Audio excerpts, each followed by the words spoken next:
Old यिन कहाँ है? इस बार राजकुमारी हियू लोगों को फिर से यहाँ लाई है। ओल्ड यिन को स्थिति को दबाने के लिए व्यक्तिगत रूप से सामने आना चाहिए। ओल्ड यिन कहाँ है? इस समय महल की नौकरानी ने आखिरकार घटनास्थल पर गड़बड़ी देखी। मूल रूप से उसने केवल यह सुना कि वे सब यहाँ थे, इसलिए वह जल्दी से वहाँ पहुँच गई। कौन जानता था कि जब वह घटनास्थल पर आई तो उसने वास्तव में ऐसा गंदा दृश्य देखा। जाहिर है एक बड़ी लड़ाई हुई थी। इस समय सभी ने एक दूसरे को देखा, फिर ये शिवेन को देखा। महल की नौकरानी भी जबरन शांत हो गई। कोई बात नहीं, उसे पहले यह पता लगाना चाहिए कि क्या चल रहा था। ये जिवेन ने आगे बढ़कर पूछा, क्या चल रहा है? क्या राजकुमारी हियू लोगों को यहाँ फिर से लाए? इस समय उसके दिमाग में राजकुमारी हियू के बारे में कुछ जानकारी कौन दी। राजकुमारी तियान किंग की तरह वह भी डार्क कंट्री किंग की पसंदीदा बेटियों में से एक थी। राजकुमारी हियू का भी बहुत कम उम्र में अपना खिताब था। वह सिंहासन के लिए प्रतिस्पर्धा करने के लिए भी महत्वाकांक्षी थी। उसने राजकुमारी हवेली के नाम पर एक कार्यालय खोला था और प्रतिभाओं की भर्ती की थी।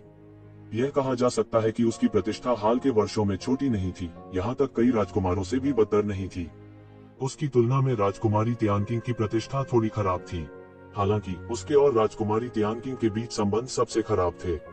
पक्ष के लिए प्रतिस्पर्धा करने वाले दोनों पक्षों के बीच संबंध के कारण यह आग और पानी के रिश्ते में विकसित हो गया था। अधिक जानकारी के लिए उसके पास नहीं था।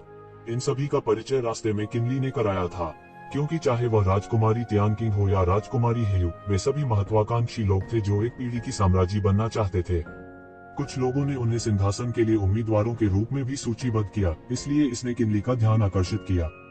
अन्यथा डार्क कंट्री का राजा एक एक करके इतने राजकुमारों और राजकुमारियों की देखभाल कैसे कर सकता था? यह सही है। इस बार मैंने सुना है कि राजकुमारी हियू ने एक युवा प्रतिभा की भर्ती की है। अब वह अहंकार पूर्वक हमारे दरवाजे पर दस्तक दे रहा है, यह कहते हुए कि वह हमारे महामहिम के साथ खेल करना चाहता है। वह युवा प्रतिभा पहले ही गहन जीवन चरण में कदम रख चुकी है और केवल ओल्ड यिन ही उसे दबाने में सक्षम है। इसलिए हमारे महामहिम ने मुझे ओल्ड यिन को खोजने और एक साथ सामने वाले हॉल में जाने के लिए भेजा है। महल की नौकरानी ने व्यवस्थित तरीके से कहा। तू जिवेन इस समय शांत हो गई थी और मोटे तौर पर अनुमान लगा सकती थी कि क्या चल रहा है। ये जिवेन के पास इतने सारे लोग जमा हो गए थे, अतः उनके लिए मैत्रीपूर्ण यात्रा के लिए आना स्वाभाविक रूप से असंभव था। भले ही वह एक महिला अधिकारी थी, लेकिन वह इन सम्मानित कल्टीवेटर्स के बीच खुले और छिपे हुए कला और साजिश से वाकिफ थी। वह और भी स्पष्ट थी कि राजकुमारी हवेली में कोई जगह नहीं थी जो साजिश और साजिश से मुक्त हो। इसके अलावा राजकुमारी तियानकिंग की रगों में दानव जाति का खून बह रहा था और निवास के कई नौकरों और अभिषेक करने वालों में भी दानव जाति का खून था। ये लोग दानव जाति की रक्त रेखा से भी प्रभावित हुए थे, क्रूर, रक्तपिपासु और अतुलनीय रूप से पापी बन गए थे। जहाँ तक संबंध था, ये खुले और पर्दे के संघर्ष बच्चों के खेल के अलावा और कुछ नहीं थे। इस अवधि के दौरान राजकुमारी तियानकिंग ने कई बार ये जिवेन से मुलाकात की थी और राजकुमारी के आवास में कई लोग इस बात की शिकायत करने लगे थे। सभी ने महसूस किया कि राजकुमारी एक शिवेन के लिए बहुत अच्छी थी। यहाँ तक अभिषेक करने वालों को भी इतना अच्छा व्यवहार नहीं मिला। हालांकि उन्होंने इसे जोर से नहीं कहा, लेकिन हर कोई जानता था कि वे वही थे जो शिकायत कर रहे थे और असंतुष्ट थे। जब उन्होंने दृश्य देखा तो वे इस समय की स्थिति को कैसे नहीं समझ पाए। वे मुसीबत देखने आए होंगे, लेकिन उन्होंने लोहे की थाली को लात मारी थी। वह अपने दिल में उपहास और तिरस्कार के सिवा कुछ नहीं कर सकती थी। ये लोग सुअर दिमाग थे। क्या उन्होंने इस बारे में नहीं सोचा कि राजकुमारी तियानक्विन किस तरह की व्यक्ति थी? एक साधारण व्यक्ति उसकी आंखों में कैसे प्रवेश कर सकता है? यहाँ तक राजधानी शहर के वे तथाकथित जीनियस भी उसकी नजरों में सुअरों से अलग नहीं थे। ये जिवेन राजकुमारी तियानकिंग का पक्ष लेने में सक्षम थी। स्वाभाविक रूप से वह कोई साधारण व्यक्ति नहीं था। उसने उसे भड़काने की भी हिम्मत की। वह जीने से थक गया होगा। इसके अलावा वह इस अवधि के दौरान राजकुमारी तियानकिंग के साथ एक शिवेन की तलाश में गई थी, इसलिए वह स्पष्ट रूप से देख सकती थी कि राजकुमारी तियानकिंग ने उसे कभी भी अधीनस्थ नहीं माना था। दोनों बराबरी पर थे। वास्तव में ये शिवेन थोड़ा सा ही श्रेष्ठ दिखाई दे रहा था। वह कुछ नहीं बोली, हालांकि उसने सब कुछ ध्यान में रखा था। उसने गुप्त रूप से इस व्यक्ति को एक ऐसे व्यक्ति के रूप में सूचीबद्ध किया था जिसे उकसाया नहीं जा सकता था, और ये लोग वास्तव में उसे भड़काना चाहते थे। यह वाकई हास्यास्पद था। हालांकि यह ओल्ड यिन, वह कुछ शर्मिंदा दिखी। उसने ओल्ड यिन को देखा जो जमीन पर पड़ा था। यह अज्ञात था कि वह जीवित था या मर गया। फिर उसने ये शिवेन को देखा। ये जिवेन और राजकुमारी तियानकिंग के बीच के रिश्ते के कारण ठीक था कि उसने ये जिवेन को आदेश देने की हिम्मत नहीं की। वो ये जिवेन की मदद पर तब तक भरोसा नहीं कर सकती थी जब तक कि यह आखिरी उपाय न हो। अन्यथा वो अपनी मदद के लिए येशिवेन पर भरोसा नहीं कर सकती थी। येशिवेन ने एक पल के लिए विचार किया और कहा, मुझे वहां ले चलो। कोई बात नहीं, मैं सब कुछ अनदेखा नहीं कर सकती क्योंकि मैं तुम्हारी राजकुमारी हवेली का एक पवित्र अतिथि बन गई हूँ। वह अपने दिल में समझ गया था कि राजकुमारी तियानकिंग का मकसद चाहे जो भी हो, वह राजकुमारी तियानकिंग का ऋणी था। सबसे महत्वपूर्ण बात यह है कि उस पर एहसान करना एक अच्छा विचार नहीं था। जैसा कि कहा जाता है, विपत्ति से छुटकारा पाने में किसी की मदद करें। उसमें अभी भी यह गुण था। यह बहुत अच्छा है। श्री के साथ आप व्यक्तिगत रूप से कार्रवाई कर रहे हैं, उस आदमी को कोई समस्या नहीं होगी। महल की नौकरानी अचानक खुश हो गई और बोली, जिस तरह से आगे, येशिवेन ने कहा। महल की नौकरानी ने जल्दी से रास्ता दिखाया। वे मंडपों से चलकर सामने के हॉल में आ गए। राजकुमारी हवेली के सामने वाले हॉल का उपयोग राजकुमारी तियानकिंग द्वारा विशिष्ट अतिथियों के मनोरंजन के लिए किया जाता था। हेलो मिस्टर ये लंबी उम्र जिए। रास्ते में नौकरों ने एक के बाद एक येशिवेन का अभिवादन किया। वे किसी भी समर्पित अतिथि को नाराज नहीं कर सकते थे, चाहे उन्होंने कुछ भी सोचा हो। येशिवेन ने सीधे सामने वाले हॉल में कदम रखा। इसी समय उन्होंने सामने वाले हॉल में गेस्ट सीट पर एक महिला को बैठे देखा।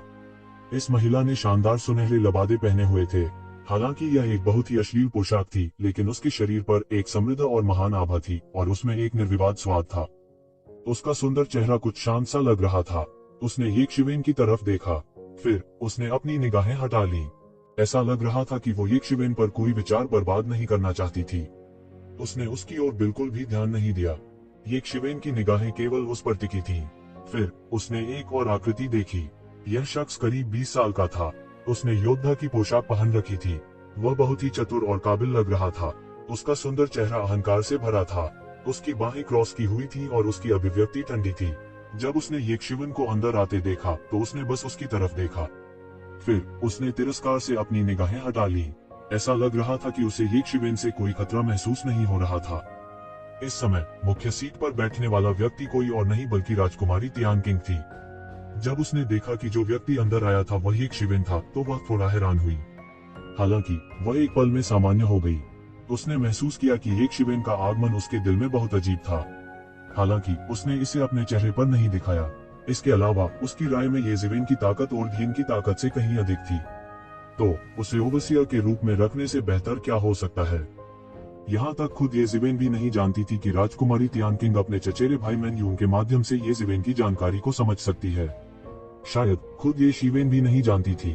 दीदी, क्या यह आपके निवास में अभिषेक करने वाली है? वह इतनी छोटी है, मुझे याद है कि आपके निवास में पहला अभिषेक करने वाला ओल्डहिन है। वह यहाँ क्यों नहीं है? इस समय महिला ने एक प्यारी सी मुस्कान के साथ कहा। हालांकि उसका लहजा कठोर था।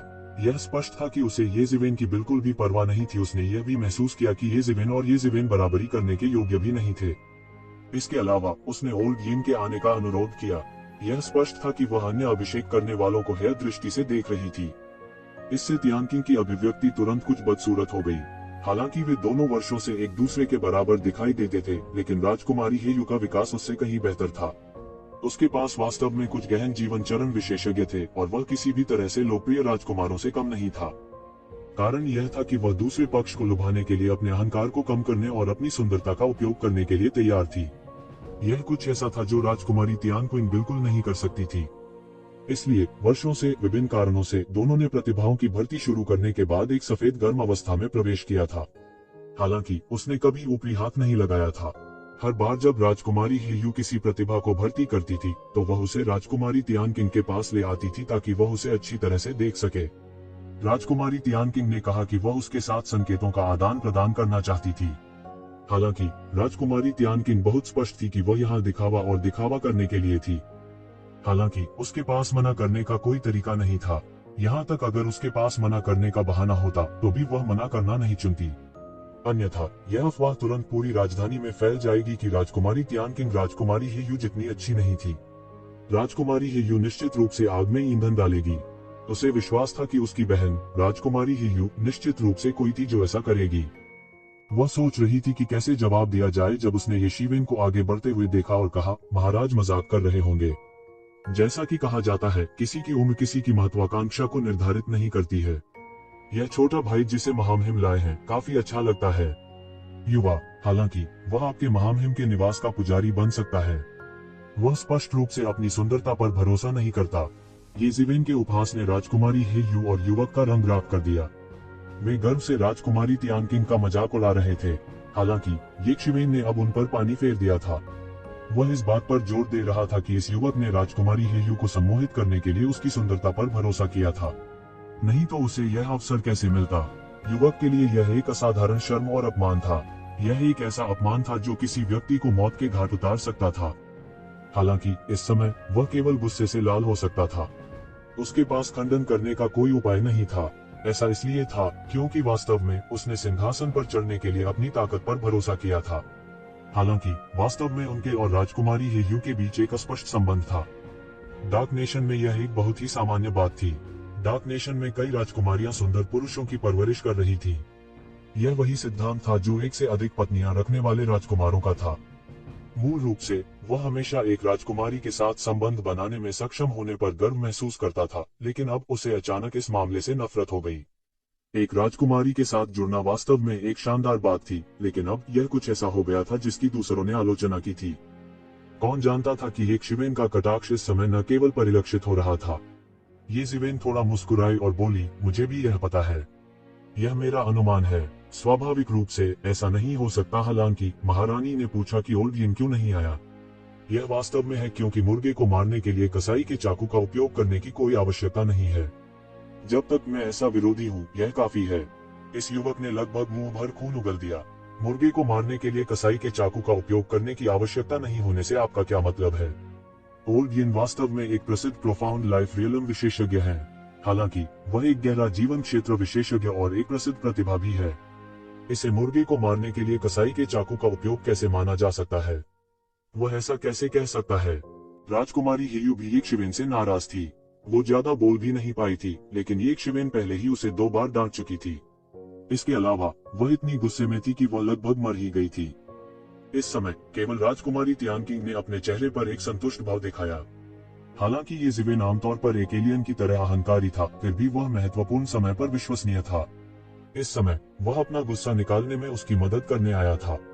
पहले कई बार उससे मिलने जाना उसके लिए व्यर्थ नहीं था। यह एहसान वास्तव में व्यर्थ नहीं था। आप ऐसे कैसे बोल सकते हैं? मैं अपनी बहन से बात कर रहा हूँ।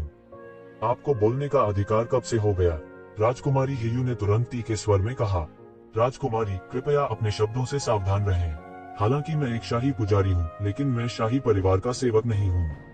मुझे नहीं लगता कि मैं किसी से कम हूँ। मैं केवल राजकुमारी तियानकिन के लिए काम कर रही हूँ, बस इतना ही। तुम्हारे पास मुझे सबक सिखाने की योग्यता नहीं है। ये जिवेन का चेहरा कठोर था और उसने अपनी बाहें उठाई और अशिष्टता से कहा। उसने राजकुमारी हेयू को इस हद तक नाराज कर दिया था कि वह गुस्से से उबल रही थी। अतीत में राजकुमारी तियानकिन के साथ प्रतिस्पर्धा में हमेशा उनका पलड़ा भारी रहा था। हर बार वह राजकुमारी तियानकिन को क्रोधित करने में सक्षम होता। इस बार वह केवल दिखावा और अहंकार करने आया था।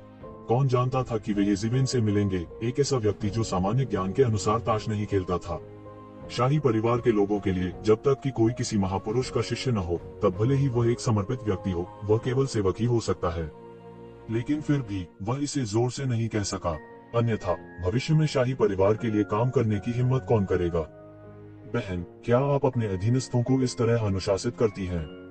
यह देखते हुए कि वो एक शिवेन के साथ कुछ नहीं कर सकती, उसके पास अपना लक्ष्य राजकुमारी तियानकिन पर स्थानांतरित करने के अलावा कोई विकल्प नहीं था। राजकुमारी तियानकिन इस समय अच्छे मूड में थी। वह बस मुस्कुराई और बोली, बहन, नाराज मत हो। युवा अनिवार्य रूप से थोड़े अहंकारी होते हैं। उनके बुरे स्वभाव ऐसे होते हैं। राजकुमारी हेयू इतनी गुस्से में थी कि वह खून की उल्टी करना चाहती थी। वह गुस्से से उबल रही थी और उसके चेहरे पर एक अजीब सी लाली छाई हुई थी। वह सचमुच गुस्से में थी। तुम दोनों, मालिक और नौकर, मुझे गुस्सा दिलाने के लिए एक साथ काम कर रहे हो। मैं अब और खेलना नहीं चाहता, मैं जा रहा हूँ। राजकुमारी हेयू खड़ी होकर दहाड़ने वाली थी। इस समय उसे अचानक याद आया कि यह राजकुमारी तियानकिन नहीं थी जो आज परेशानी खड़ी करने आई थी। यह वह और राजकुमारी हेयू थी। इस समय स्वामी और नौकर की इस जोड़ी ने उसे जाने के लिए नाराज कर दिया था। क्या इससे ऐसा नहीं लगेगा कि वह राजकुमारी तियानकिन से हार गई थी? यह सोचकर उसके नितंब केवल अपनी जगह पर अकड़ कर रह सकते थे। उसने अब अपना पद नहीं छोड़ा। उसने नीचे दबाया और कहा, युवा लोग, ऐसा लगता है कि वे भी युवा नायक हैं। दीदी, लगता है आपने भी किसी असाधारण व्यक्ति को भर्ती कर लिया है। उद्धरण चिन्ह। उसने राजकुमारी तियानकिन पर नजर डाली और उसकी अभिव्यक्ति एक पल में बदल गई। ऐसा लग रहा था कि वह नहीं थी जो एक पल पहले आंटी शेन की बात पर नाराज हो गई थी। ये जिवेन विस्मय से हौंफने से खुद को रोक नहीं सका। अगर वह राजकुमारी तियानकिंग की जगह होता तो वह अपना संयम बनाए रखने में सक्षम नहीं होता। मैं आपकी तुलना कैसे कर सकता हूँ? आप अक्सर कुछ प्रसिद्ध लोगों को नियुक्त करते हैं। राजकुमारी तियानकिंग के चेहरे पर अभी भी मुस्कान थी। उसने विनम्रता से मना कर दिया। हालांकि यह भी अच्छा है, मेरे अधीनस्थ जिनहान भी एक प्रतिभाशाली हैं। वह अपने कबीले में एक उत्कृष्ट और प्रसिद्ध व्यक्ति थे। यह सिर्फ एक संयोग है। हम उन्हें एक दूसरे के साथ नोटों की तुलना क्यों नहीं करने देते? हम कर सकते हैं एक दूसरे को भी बेहतर तरीके से जाने। उनके जैसे युवा प्रतिभाओं को एक दूसरे के साथ नोट्स की तुलना करनी चाहिए और एक दूसरे को बेहतर तरीके से जानना चाहिए। राजकुमारी हेयू ने मुस्कुराते हुए कहा। उसने चाय की एक चुस्की ली और फिर राजकुमारी तियानकिंग को देखा। ऐसा लग रहा था जैसे वह थी उसके सहमत होने की प्रतीक्षा कर रहा है। यही उसका वास्तविक उद्देश्य था। वो ये शिवेन की बातों से चिढ़ गई थी। हालांकि वो एक शिवेन को धूल की तरह श्राप नहीं दे सकती थी। इसलिए उसने अपने यहाँ आने के उद्देश्य के बारे में सोचा।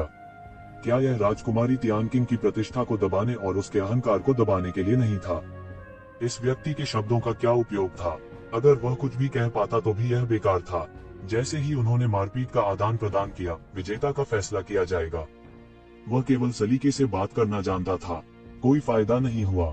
उसे अपने माता जिनहान पर पूरा भरोसा था, अन्यथा उसने उसे भर्ती करने के लिए इतनी मेहनत नहीं की होती।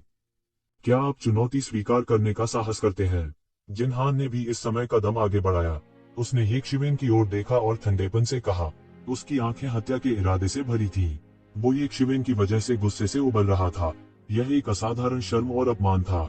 उसने इस समय तुरंत हमला कर दिया। उसे इस बात की भी परवाह नहीं थी कि येकशिवेन सहमत होगी या नहीं। वह येकशिवेन पर हमला करने और उसे दबाने वाला था। बड़ी बहन, यह अच्छा नहीं है। राजकुमारी तियानकिंग कहने से खुद को रोक नहीं सकी। वो इस बात पर थोड़ा उदास हुए बिना नहीं रह सकी कि लिन यू ने प्रतियोगिता पर जोर दे रही थी। चिंता मत करो, जिनहान में औचित्य की भावना है। मैं बस उसे थोड़ा कष्ट दे रहा हूँ। मैं उसे समझा दूंगा कि वह जो चाहे खा सकता है, लेकिन वह लापरवाही से नहीं बोल सकता। उसी समय मैं उसके अहंकार को दबा दूंगा ताकि आप भविष्य में उसे और अधिक आसानी से अनुशासित कर सकें। इस समय राजकुमारी हेयू का चेहरा गर्व से चमकने से खुद को रोक नहीं सका। यह स्पष्ट था कि वे वही थे जो हमला करने वाले थे। हालांकि ऐसा लग रहा था कि वे राजकुमारी तियानकिंग की भलाई के लिए ऐसा कर रहे थे। मुझे पता है कि आपके हाथों में कोई प्रतिभा नहीं दिखती है, हालांकि आप प्रतिभाओं की कमी होने पर भी इन लोगों को बर्दाश्त नहीं कर सकते। हमारा शाही परिवार डार्क नेशन के विशाल क्षेत्र पर राज करता है। आप शाही परिवार के चेहरे का प्रतिनिधित्व करते हैं। आप इसे इस तरह नहीं खो सकते। ऐसा ही होता है कि मैं, तुम्हारी बड़ी बहन, उसके अहंकार को दबाने में तुम्हारी मदद करूंगी। भविष्य में उसे वश में करना बहुत आसान हो जाएगा। उद्धरण चिन्ह। उसने राजकुमारी तियानकिंग को गर्व से देखा। ऐसा लग रहा था जैसे वह उसके चेहरे पर थोड़ा गुस्सा देखना चाहता हो। फिर यह उसके शब्दों के साथ और भी सही लगेगा। कौन जानता था कि जब उसने राजकुमारी तियानकिंग के चेहरे को देखा तो उसके मन में चिंता की जरा सी भी झलक नहीं थी। इसके विपरीत उसके चेहरे पर कुछ अकथनीय भाव था। उसने राजकुमारी हेयू की ओर देखने के लिए अपना सिर घुमाया और कहा, बड़ी बहन सही कह रही है। प्रतिभाओं को हमेशा थोड़े अहंकार की जरूरत होती है, उसे दबा देना अच्छा है। हालांकि यह कहना मुश्किल है कि कौन किसे दबाएगा। हालांकि वो येकशिवेन को नियंत्रित नहीं कर सकती थी, लेकिन वो उसे अच्छी तरह समझती थी। उनकी ताकत अथाह थी। चिंता की कोई बात नहीं थी। निश्चित रूप से जैसे ही वे बात कर रहे थे, उन्होंने अचानक देखा कि येकशिवेन के शरीर से अंतहीन सुनहरी रोशनी फूट रही है। यह अचानक एक लहर में बदल गया और सभी दिशाओं में बह गया। यह ऐसा था जैसे वह अचानक प्राचीन युद्ध के मैदान में लौट आया हो। सुनहरे भाले और बख्तरबंद घोड़े निर्णायक थे। जब सभी ने सोचा कि येकशिवेन को नुकसान होने वाला है, तो उसने सीधे एक चाल चली और जिनहान के हमले को एक हाथ से दूर धकेल दिया। इसमें ज्यादा मेहनत नहीं लगी। यह ऐसा था जैसे उसने कोई भारी वस्तु उठा ली हो, जैसे कि वह हल्की हो। हालांकि जिनहान अपनी पूरी ताकत का उपयोग नहीं कर सकते थे क्योंकि वे सामने वाले हॉल में थे। उनका हमला स्वाभाविक रूप से एक गहन जीवन क्षेत्र विशेषज्ञ के रूप में अतुलनीय रूप से भयानक था। ये जिवेन लापरवाही से हमले से टूट गई। स्वाभाविक रूप से हर कोई अपने दिल में सदमे को छुपा नहीं सका। ये जिवेन के लिए उसने तुरंत जिनहान की ताकत को समझ लिया।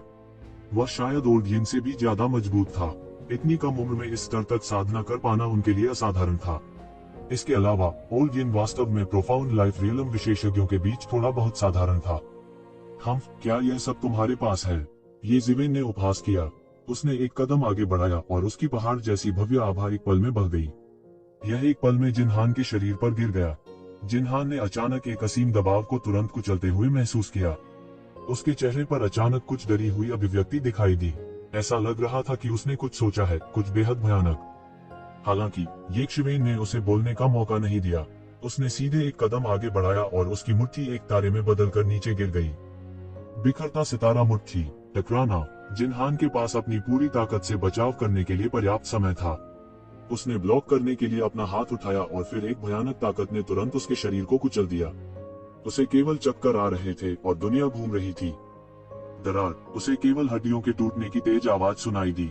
उसके बाद उसके पास केवल एक दबी हुई कराह निकालने का समय था।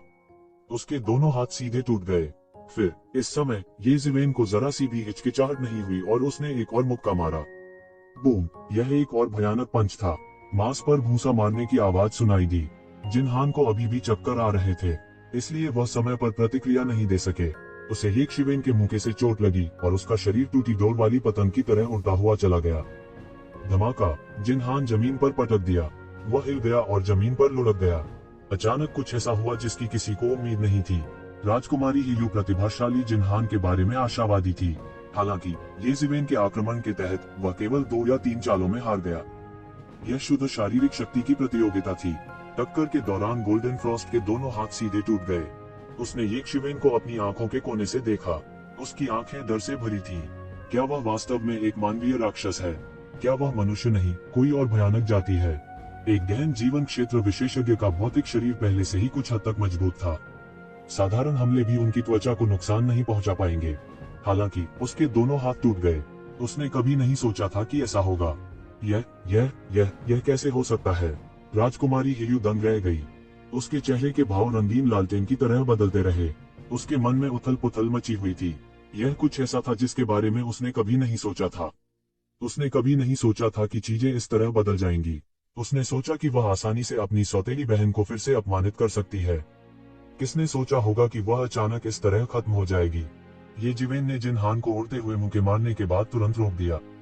फिर उसने जिनहान और राजकुमारी हीयू पर अपनी निगाहें टिका दी। आई एम सॉरी दीदी, ऐसा लगता है कि आप जो जीनियस लेकर आई हैं, वह उनके नाम के लायक नहीं है।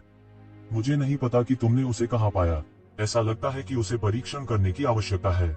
इस समय राजकुमारी तियानकिंग का चेहरा मुस्कुराहट से भरा हुआ था। उसने इन सभी वर्षों के लिए मर्यादा को सहन किया था। अब वह आखिरकार अपना गुस्सा निकाल सकती थी। राजकुमारी हीयू इतनी गुस्से में थी कि उसका पूरा शरीर कांप रहा था। इस समय वह अंत में समझ गई कि राजकुमारी तियानकिंग, जो हमेशा उसके द्वारा दबाई गई थी, कैसा महसूस करती थी। उसकी अभिव्यक्ति में लगातार उतार चढ़ाव आया और उसने आखिरकार अपने गुस्से को जबरदस्ती दबा लिया। फिर उसने ये जिवेन को देखा और कहा, मुझे आश्चर्य है, इस समर्पित व्यक्ति का नाम क्या है? ये जिवेन ने धीरे से कहा।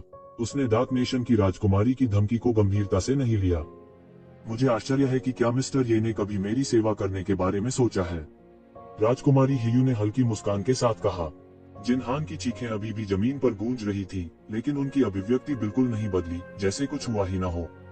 यह सुनते ही राजकुमारी तियानकिंग का रंग बदल गया। उसने फिर ये शिवेन को घबराहट से देखा। उसे डर था कि वह इस समय वापस आ जाएगा। हालांकि उन्होंने राजकुमारी हीयू के निमंत्रण को स्वीकार कर लिया था। मन ही मन वह नाराज भी हुआ। उनकी यह सौतेली बहन वास्तव में अतुलनीय अहंकारी थी। उन्होंने वास्तव में उसके सामने लोगों का शिकार करने का साहस किया। मुझे खेद है महामहिम, लेकिन फिलहाल मैं अपना संप्रदाय नहीं बदलना चाहता। जिवेन ने अपना सिर हिलाया और उदासीनता से कहा, यह अफसोस की बात है।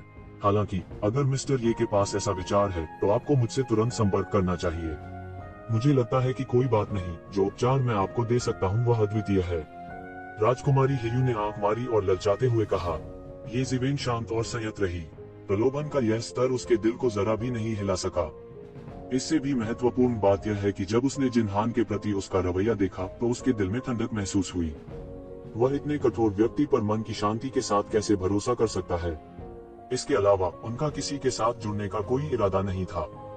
महामहिम, यदि और कुछ नहीं है तो मैं पहले विदा लेता हूँ।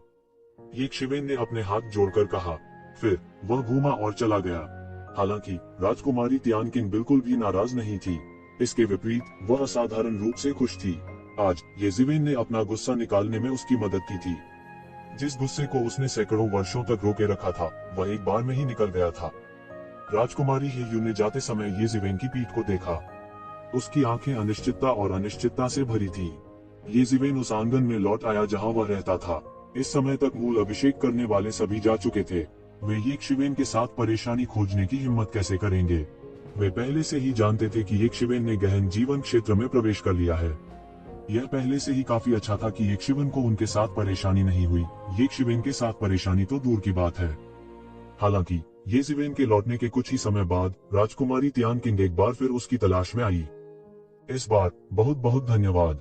अगर मिस्टर ये नहीं होते तो मुझे डर है कि मुझे अपनी बहन द्वारा फिर से अपमानित होना पड़ता।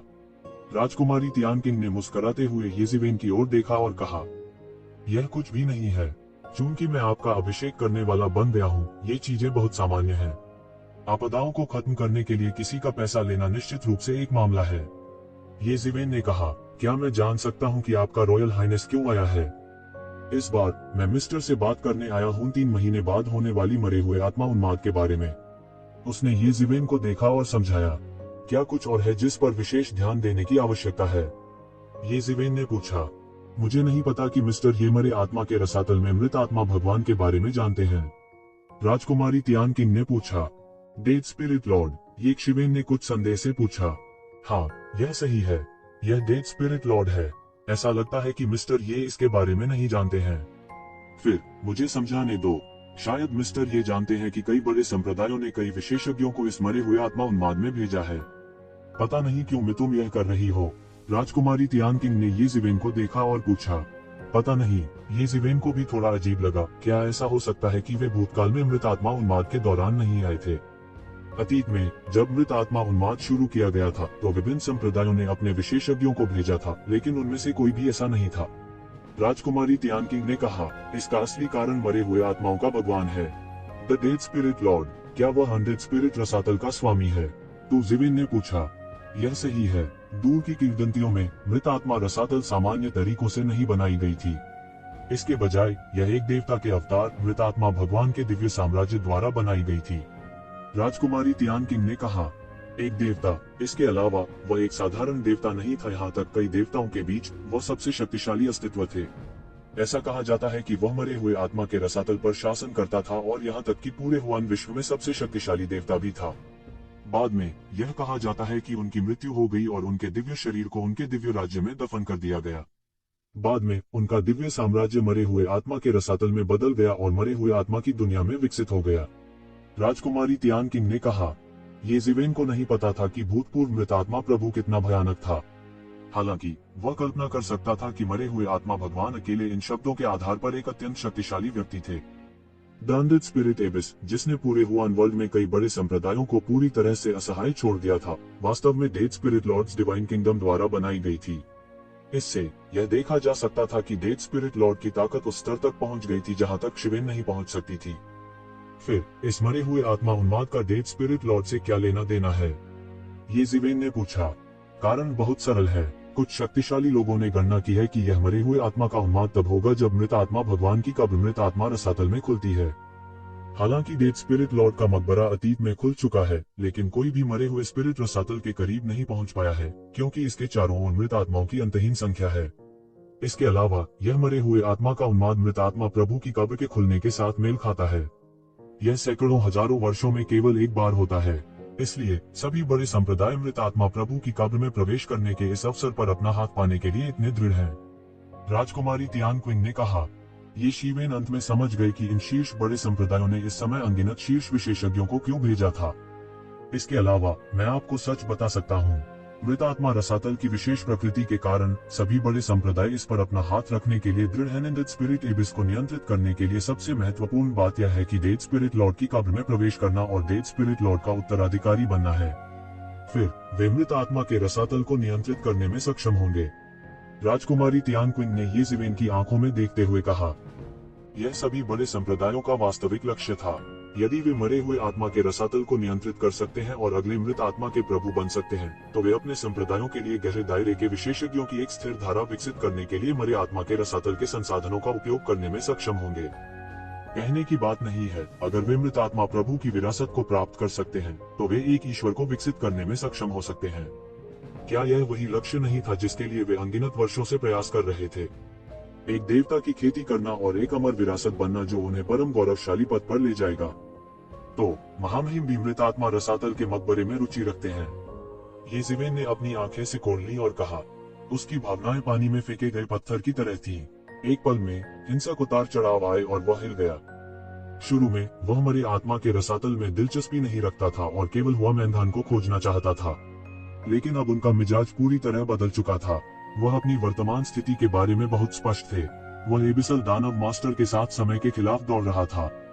यदि एबिसल दानव मास्टर पहले अपने दाव को साबित करते हैं तो संपूर्ण प्राचीन बैरेंस महाद्वीप समाप्त हो जाएगा। यह भी मुमकिन था कि वह हमेशा के लिए गुमनामी में डूब जाए। हालांकि अगर वह पहले अपने डीओ को साबित करते तो सब कुछ उल्टा हो जाता। उनके लिए, जो पहले से ही गहरे दायरे में प्रवेश कर चुके थे, यह साबित करते हुए कि उनका दाव अब कुछ दूर नहीं था। इसके बजाय वह पहले से ही भविष्य देख सकता था। फिर भी गहन जीवन क्षेत्र और गहन मृत्यु क्षेत्र की बाधाओं को पार करना अभी भी अत्यंत कठिन था। डेड स्पिरिट लॉर्ड की कब्र निस्संदेह उनके लिए एक शॉर्टकट थी। यदि वह डेड स्पिरिट लॉर्ड की विरासत प्राप्त कर सकता है तो वह अपने दाव को साबित करने के लिए आवश्यक समय को कम कर सकता है और इसे एबिसल दानव मास्टर से छीन सकता है। वह बेहद हैरान था, लेकिन उसकी अभिव्यक्ति बिल्कुल नहीं बदली। उसने राजकुमारी तियानकिंग को देखा। येज़ेवेन की अभिव्यक्ति नहीं बदली, लेकिन वह पहले से ही इसके बारे में सोच रहा था। इस बात की परवाह किए बिना कि राजकुमारी तियानकिंग को इस मकबरे में दिलचस्पी थी या नहीं, वह मरे हुए आत्मा भगवान की कब्र, या यूं कहें कि मरे हुए आत्मा भगवान की विरासत प्राप्त करने के लिए दृढ़ थी। मरे हुए आत्मा प्रभु की विरासत प्राप्त करने से ही उसे कम से कम संभव समय में अपने दाव को साबित करने की आशा होगी। हालांकि उन्हें पहले अनडेड स्पिरिट एबिस में कोई दिलचस्पी नहीं थी, इसलिए उन्होंने इसकी योजना ठीक से नहीं बनाई।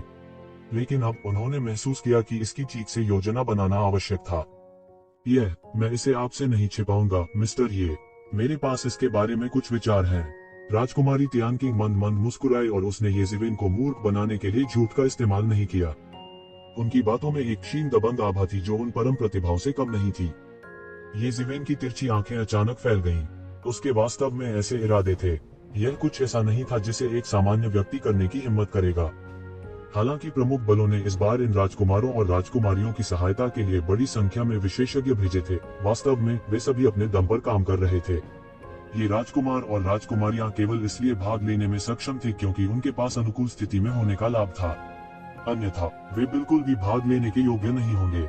इसके अलावा भले ही वे भाग लेने वाले हों, वे अधिक से अधिक सहाय पात्र होंगे।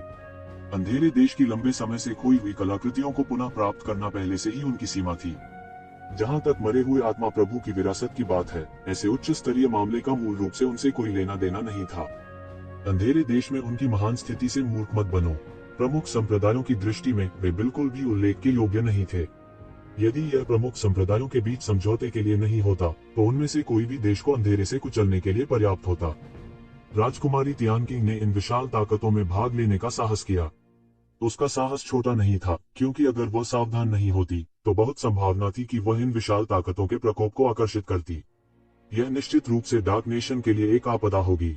लेकिन इस समय राजकुमारी तियानकिंग की महत्वाकांक्षा जितनी अधिक होगी, उसे उतना ही अधिक लाभ होगा। यह मामला भी अचानक उनके साथ हुआ था। कोई पूर्व संकेत नहीं थे और किनली ने कभी भी उनसे इसका जिक्र नहीं किया था। यह स्पष्ट था कि वह नहीं चाहते थे कि वह इस मामले में हस्तक्षेप करें। यहाँ तक मार्शल संप्रदाय जैसी भयानक ताकत, जिसने एक सम्राट स्तर के बिजली घर का निर्माण किया था, एक शीर्ष देवता की विरासत को बहुत महत्व देगा। वह निराश नहीं हुआ, क्योंकि यह बहुत ही सामान्य बात थी। हालांकि मेरे लिए 4 लोगों के खिलाफ लड़ना मुश्किल होगा अगर महारानी मरे हुए आत्मा भगवान की विरासत प्राप्त करना चाहती हैं। इसके अलावा मुझे डर है कि सभी प्रमुख बल उस समय बड़ी संख्या में विशेषज्ञ भेजेंगे, इसलिए मैं अपने आप से कुछ नहीं कर सकता। तो ज़ेवेन ने अपनी आंखें सिकोड़ ली और कहा। वह इन चीजों के बारे में बहुत स्पष्ट था और वह जानता था कि यह ऐसी चीज नहीं थी जिसे वह संभाल सकता था। यह केवल स्वाभाविक है। इसलिए जब आप मृत आत्माओं के रसातल में प्रवेश करते हैं, मिस्टर ये अपने दम पर कार्य कर सकते हैं। जहां तक मरे हुए आत्मा प्रभु की विरासत की बात है, यह ऐसा कुछ नहीं है जिसे शक्तिशाली विशेषज्ञों द्वारा प्राप्त किया जा सके। क्या यह भाग्य के बारे में नहीं है? राजकुमारी तियानकिंग मुस्कुराई। उसके शब्दों ने एक अभूतपूर्व आत्मविश्वास प्रकट किया। स्पष्ट रूप से उसने विभिन्न प्रमुख शक्तियों के खतरों की परवाह नहीं की। येज़ेवेन ने एक पल के लिए चुपके से सोचा, यह राजकुमारी तियानकिंग सरल नहीं है। मुझे नहीं पता कि वह क्या योजना बना रही है, लेकिन इससे कोई फर्क नहीं पड़ता क्योंकि समय आने पर हम अपने दम पर कार्य कर सकते हैं।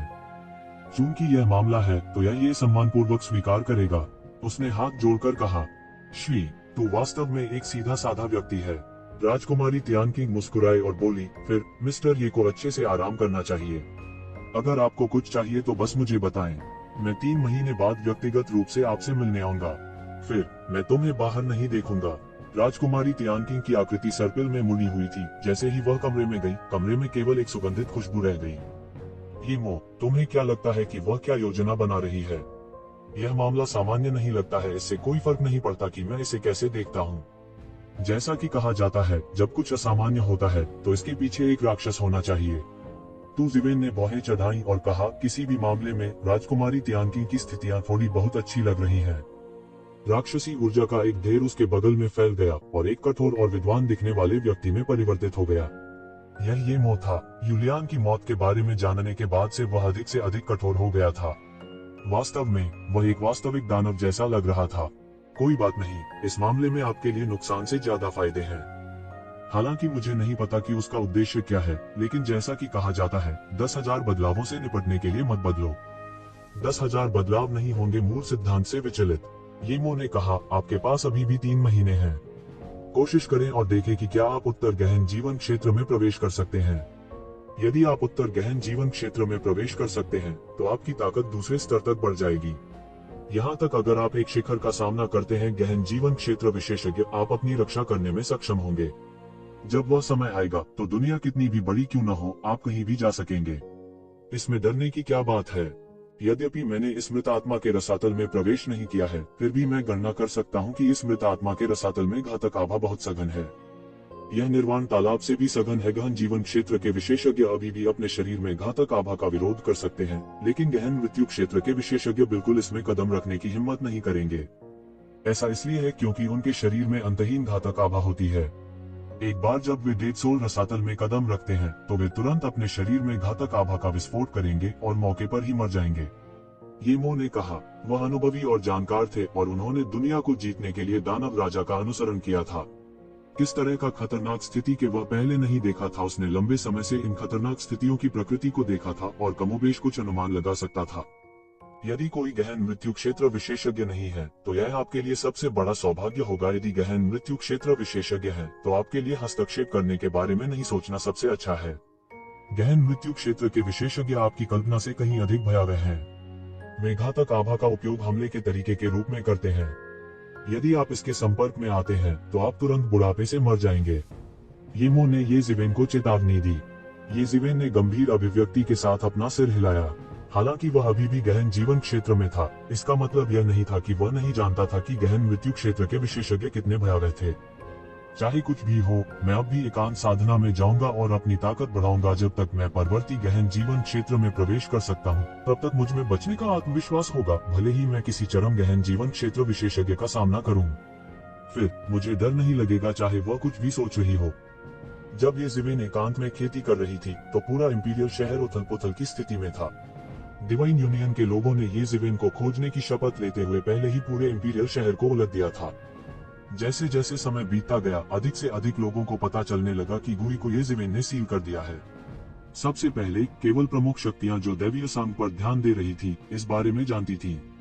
हालांकि धीरे धीरे दूसरे लोगों को इस बारे में पता चलने लगा। इस मामले का संपूर्ण ईश्वरीय मिलन पर भारी प्रभाव पड़ा। अन्य लोगों ने अंदर की कहानी की परवाह नहीं की। केवल एक चीज जो वे देख सकते थे वह यह थी कि ईश्वरीय संघ के गहन जीवन क्षेत्र के विशेषज्ञ को वास्तव में एक अज्ञात व्यक्ति द्वारा सील कर दिया गया था। इस बार आए हुए ईश्वरीय मिलन के कई बुजुर्ग और विशेषज्ञ भी इसके बारे में कुछ नहीं कर सके। हालांकि दैवीय संघ की शक्ति के कारण किसी ने भी सतह पर कुछ भी कहने का साहस नहीं किया। दैवीय संघ की प्रतिष्ठा को एक बड़ा आघात लगा था। हर किसी को इस बात की परवाह नहीं थी कि एक शिवन की ताकत बुरी से कहीं अधिक है, और यहाँ तक उसने छद्म जैसे महान घातक हथियार का भी इस्तेमाल किया था। उनकी राय में दैवीय संघ को एक झटका देते हुए देखना पहले से ही काफी था। उनमें से प्रमुख शक्तियां जो हमेशा ईश्वरीय संघ के साथ अनबन करती थी, आग में घी डालती रहीं और समाचार फैलाती रहीं। इससे ईश्वरीय मिलन के लोगों की बहुत बदनामी हुई। यह मामला जितना लंबा चलेगा, ईश्वरीय संघ के लोगों के लिए उतना ही बड़ा आघात होगा। इससे पहले उन्हें इतनी बड़ी क्षति कभी नहीं हुई थी। यह चेहरे का पूर्ण नुकसान था, इसलिए उन्हें ये जिवेन को खोजना होगा। दुर्भाग्य से यह डार्क नेशन था। हालांकि उन्होंने बहुत सारे जासूसों की भी व्यवस्था की थी, यह उनका घरेलू क्षेत्र नहीं था। इन जासूसों पर भरोसा करके येशिवेन को ढूंढ पाना असंभव था। इसके विपरीत कई छिपे हुए गुप्तचरों की खोज की गई और उन्हें उखाड़ फेंका गया। उन्हें काफी नुकसान हुआ था। उनके विशेषज्ञों ने राष्ट्र के अंधेरे की भावनाओं की परवाह नहीं की। उनकी आत्मिक चेतना पूरे राष्ट्र के अंधेरे में व्यापक रूप से आगे और पीछे बढ़ गई। उन्होंने कई भूमिगत गुप्त कमरों को जाने भी नहीं दिया। हालांकि वे अभी भी येशिवेन को नहीं ढूंढ सके। वे गुस्से में अपने पैर पटकने के अलावा और कुछ नहीं कर सकते थे। हालांकि उन्हें उम्मीद नहीं थी कि येशिवेन, जिसे वे नहीं ढूंढ सके, वास्तव में राजकुमारी तियानकिंग के निवास में थी। उन्होंने इस मामले को सार्वजनिक करने की हिम्मत नहीं की। इसके बारे में जानने वाले लोग सिर्फ जानकारों के घेरे में थे। पूरी शाही राजधानी अभी भी आसन तूफान की स्थिति में थी।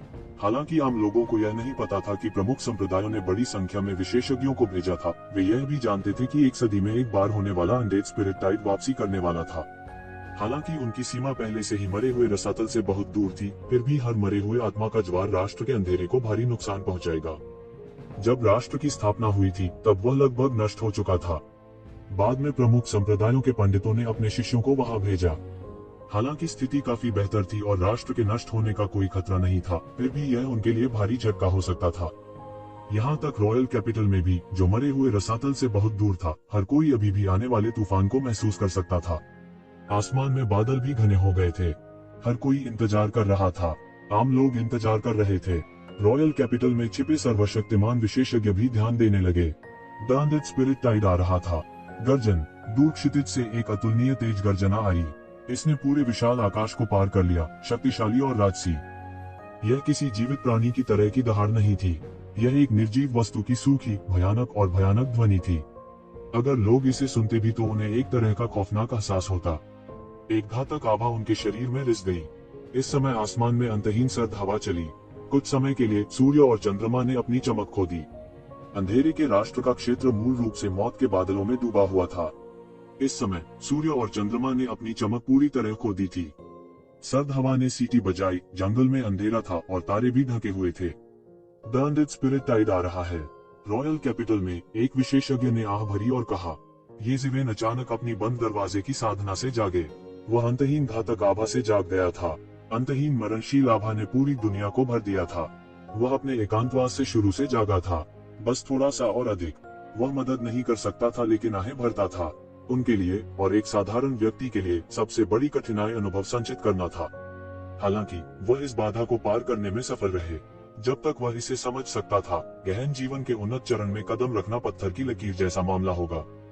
क्या मरे हुए आत्माओं का ज्वार आ गया है? वाकई डरावना है। येशिवेन सांस रोके नहीं रह सकती थी। कोई आश्चर्य नहीं कि गहन जीवन अवस्था और गहन मृत्यु अवस्था के विशेषज्ञों ने भी मृत रसातल में यूं ही प्रवेश करने का साहस नहीं किया। अभी मरे हुए आत्माओं का ज्वार अभी शुरू ही हुआ था।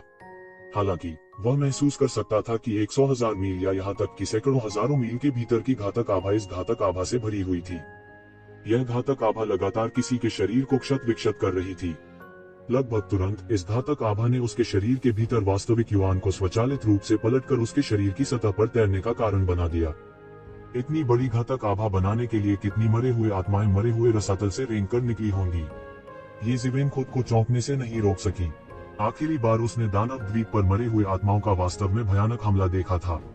उन अनगिनत कंकालों, लाशों और अंडरवर्ल्ड यिन सैनिकों ने जमकर लड़ाई की और आपस में टकरा गए। अब जब उसने इसके बारे में सोचा तो वह सिहर उठा। यदि दानव सम्राट प्रकट नहीं होता और लाशों को शांत नहीं करता तो उनमें से कोई भी बच नहीं पाता। इस बार वह घातक आभा जिसे वह महसूस कर सकता था, पिछली बार से कहीं अधिक थी। ऐसा इसलिए था क्योंकि उस समय वह केवल सत्य के दायरे में था। वह चींटी की तरह कमजोर था। वह कानूनों को स्पष्ट रूप से भी समझ सकता था। जीवन और मृत्यु की शक्ति की तो बात ही छोड़ी, जो सामान्य कानूनों से ऊपर थे। उस समय वह केवल बेचैनी महसूस कर सकता था। वह वास्तव में यह समझने में असमर्थ था कि मृत्यु की शक्ति कितनी भयानक होती है। अब वह अलग था।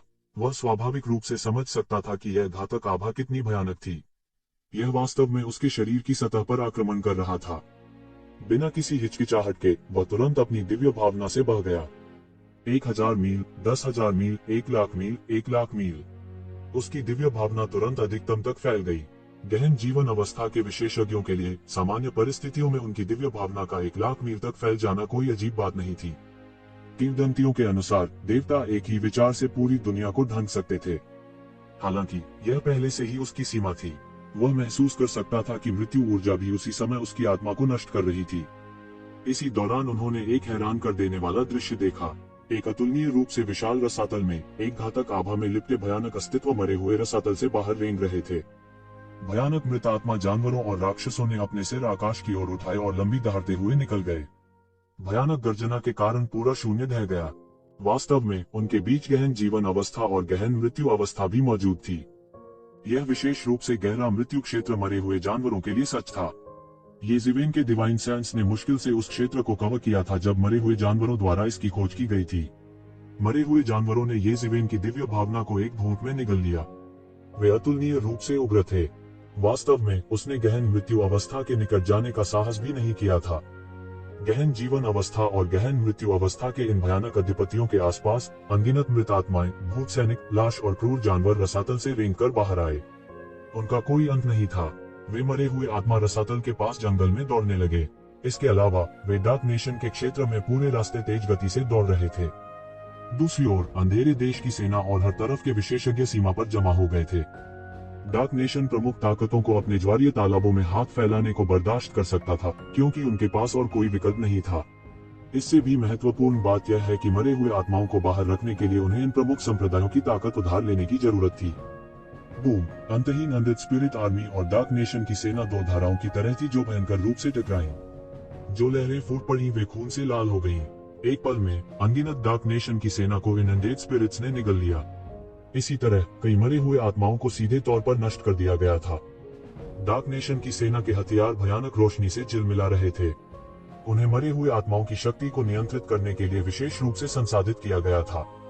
इन वर्षों में उन्होंने मरे हुए आत्माओं की अनगिनत लहरों का अनुभव किया था और उन्होंने अनुभव का खजाना प्राप्त किया था।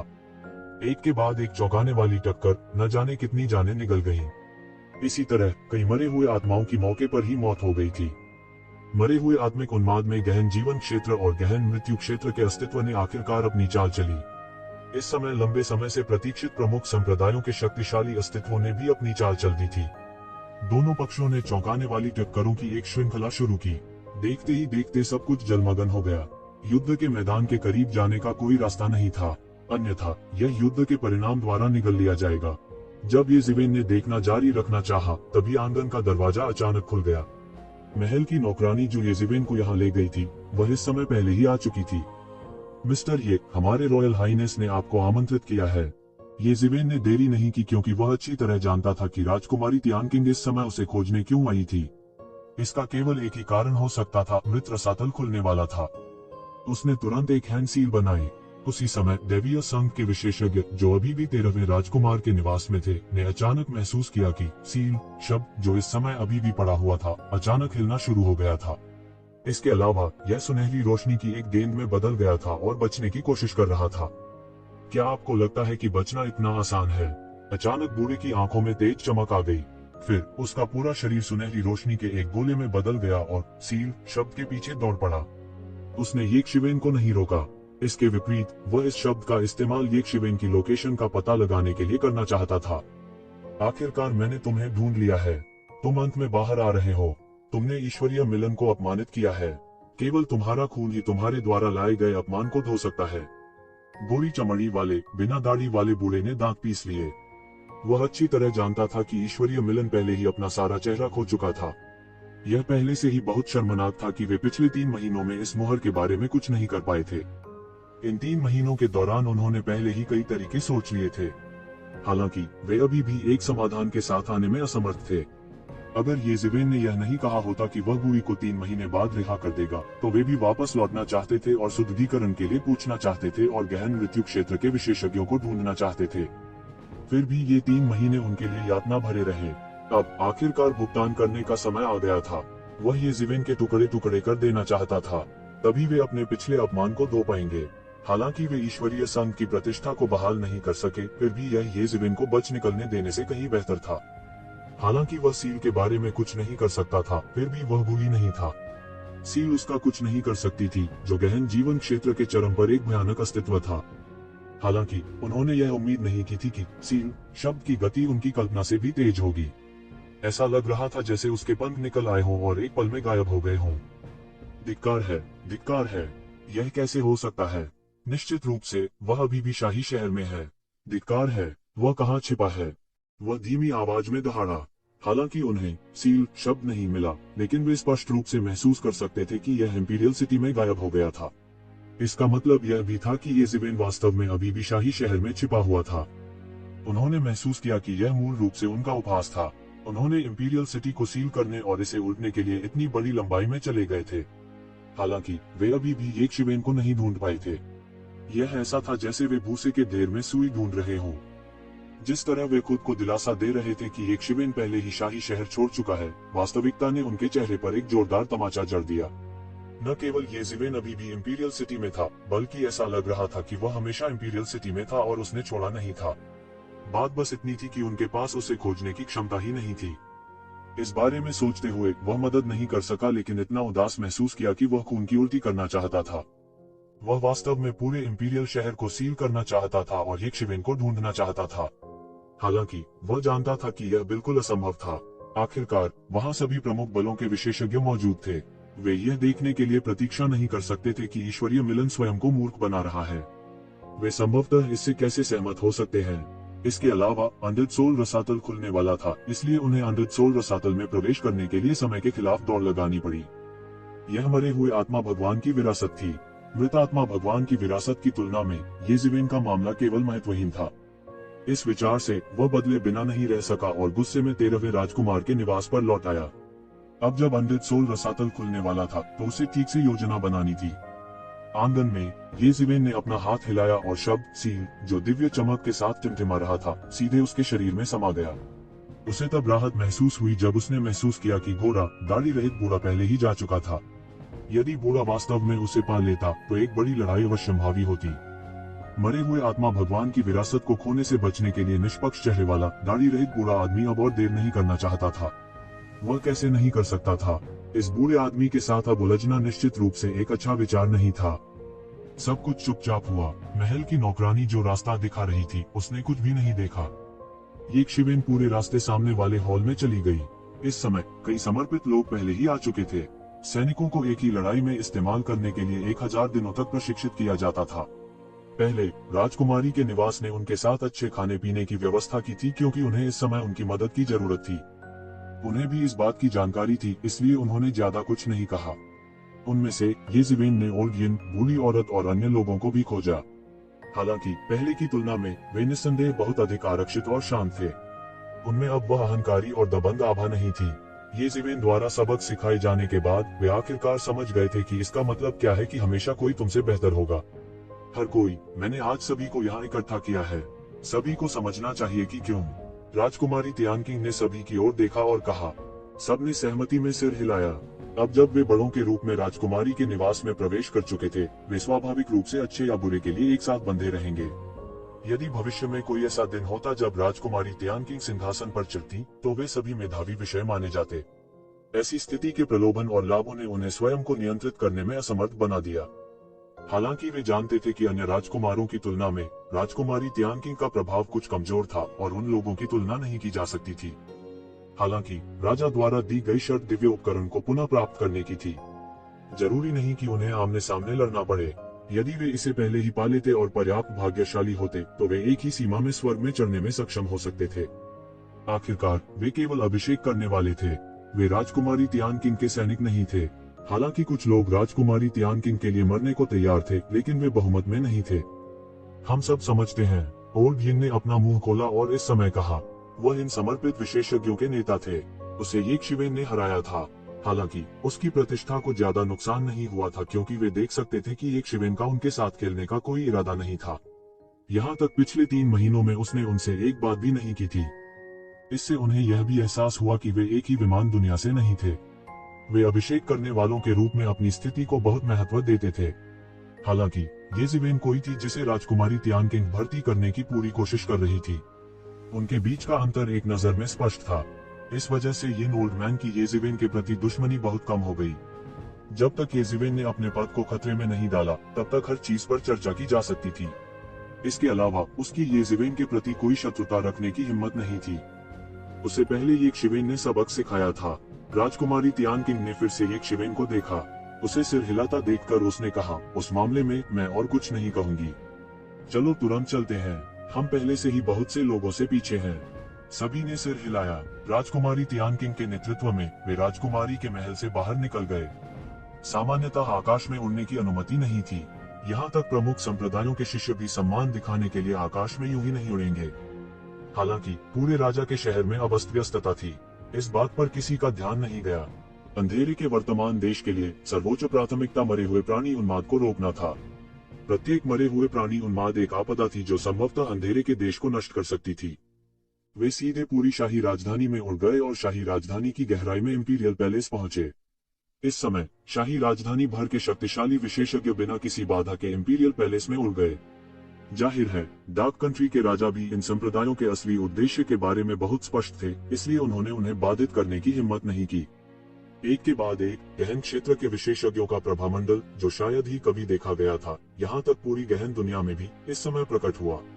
शक्तिशाली आभा आकाश में बेधड़क घुस गई और इंपीरियल पैलेस में प्रवेश कर गई। ये जिवेन और अन्य लोग भी शाही महल में पहुंचे। यह एक घाटी थी। घाटी के मध्य में 10 विशाल टेलीपोर्टेशन सरणियां थीं। ये देश के अंधेरे द्वारा नियंत्रित टेलीपोर्टेशन सरणियां थीं। इन टेलीपोर्टेशन सरणियों के साथ वे मरे हुए प्राणी उन्माद का लाभ उठा सकते हैं और एक झटके में अमृत सोल रसातल में टेलीपोर्ट कर सकते हैं। यदि वे कोई खजाना प्राप्त कर सकते हैं तो यह रातों रात अमीर बनने के समान होगा। किसी को पता होना चाहिए कि यह अतीत में भगवान के दिव्य राज्य का अवतार था। अंदर अनगिनत स्वर्गीय खजाने और सभी प्रकार की दिव्य वस्तुएं थीं। यहाँ तक अगर वे थोड़ा सा भी प्राप्त कर सकते हैं तो यह उनके लिए अपने शेष जीवन के लिए लाभ उठाने के लिए पर्याप्त होगा। न केवल प्रमुख संप्रदाय बल्कि पड़ोसी देशों के कुछ विशेषज्ञ भी इस समय आए थे। यह 100 साल में एक बार मिलने वाला अवसर था जो बहुत ही दुर्लभ था। जैसे ही ये जिवेन और अन्य लोग नीचे उतरे, ये जिवेन ने महसूस किया कि उसके शरीर पर घृणा की एक नजर जमी हुई है। उसने उस टकटकी के मालिक को देखा और देखा कि यह जिनहान के अलावा कोई नहीं था। इस समय वह ये जिवेन को अपनी आंखों में घृणा से घूर रहा था। उसने अपने दांत पीस लिए और एक घायल जानवर की तरह धीमी आवाज में लगातार गुर्राता रहा। हालांकि उसका टूटा हुआ हाथ 3 महीने में ही ठीक हो गया था, लेकिन फिर भी वह थोड़ा नाराज हुए बिना नहीं रह सका। उस तरह का आध्यात्मिक अपमान मिटाया नहीं जा सका। वह बचपन से ही मेधावी थे।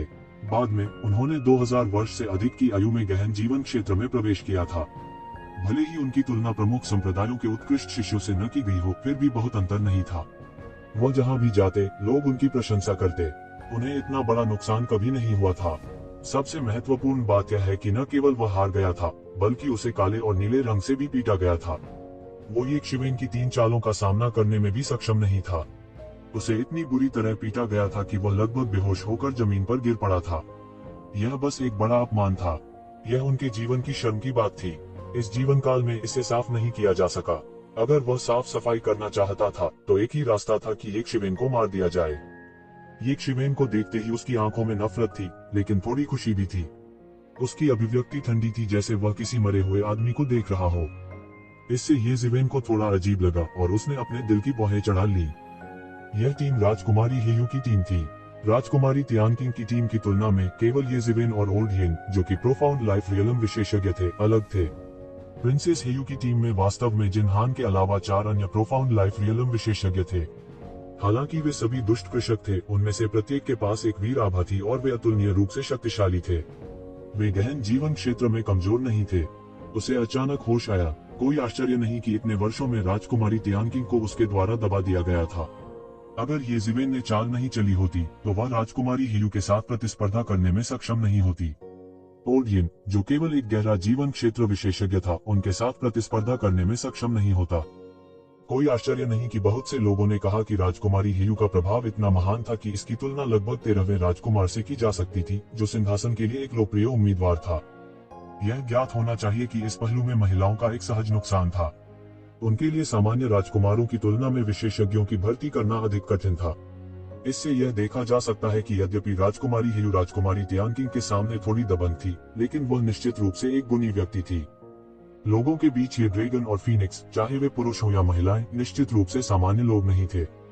अचानक राजकुमारी हेयू ने ये शिवेन की दिशा में देखा। वह आगे बढ़ी और बोली, मिस्टर ये, मैं आपसे फिर पूछूंगी, क्या ऐसा हो सकता है कि मिस्टर ये का वास्तव में पाला बदलने का कोई इरादा नहीं है? नहीं, ये जिवेन ने सिर हिलाकर कहा। यह वास्तव में अफसोस की बात है। राजकुमारी हियू ने कहा कि यह अफसोस की बात है, हालांकि उसकी आंखों में एक तेज रोशनी चमक उठी। बड़े अफसोस की बात है।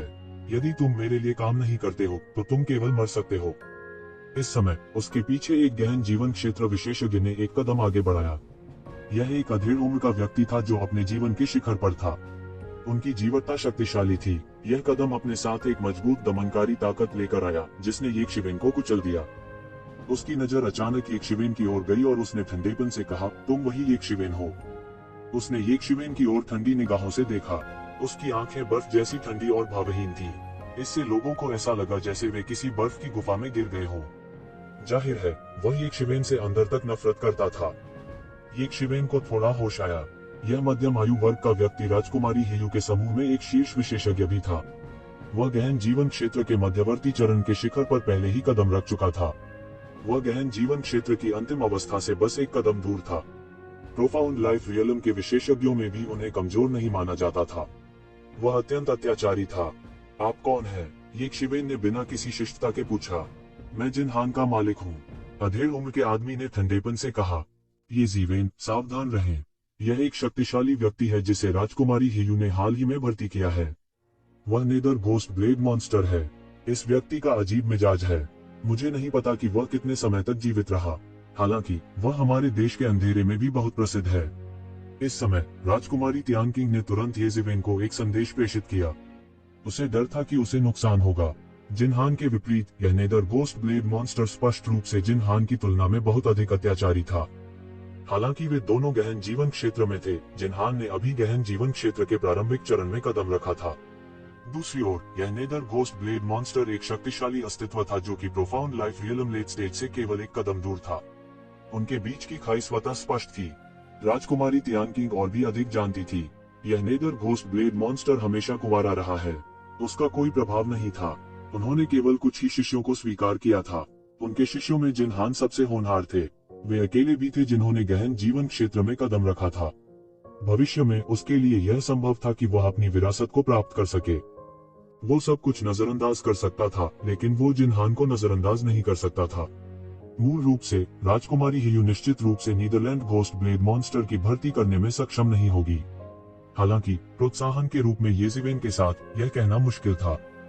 उसके लिए येजीवेन को भर्ती करने के फायदे और नुकसान दोनों होने के रूप में माना जा सकता है। येजीवेन राजकुमारी तियानकिंग की ओर देखकर मुस्कुराई। यह दर्शाता है कि वह समझ गई थी। फिर उसने नेदर घोस्ट ब्लेड मॉन्स्टर को देखा और कहा, क्या तुम उसके लिए खड़े होने जा रहे हो? उसने जिनहान को उत्तेजक दृष्टि से देखा। यह कुछ मजाकिया था, लेकिन कुछ तिरस्कारपूर्ण भी।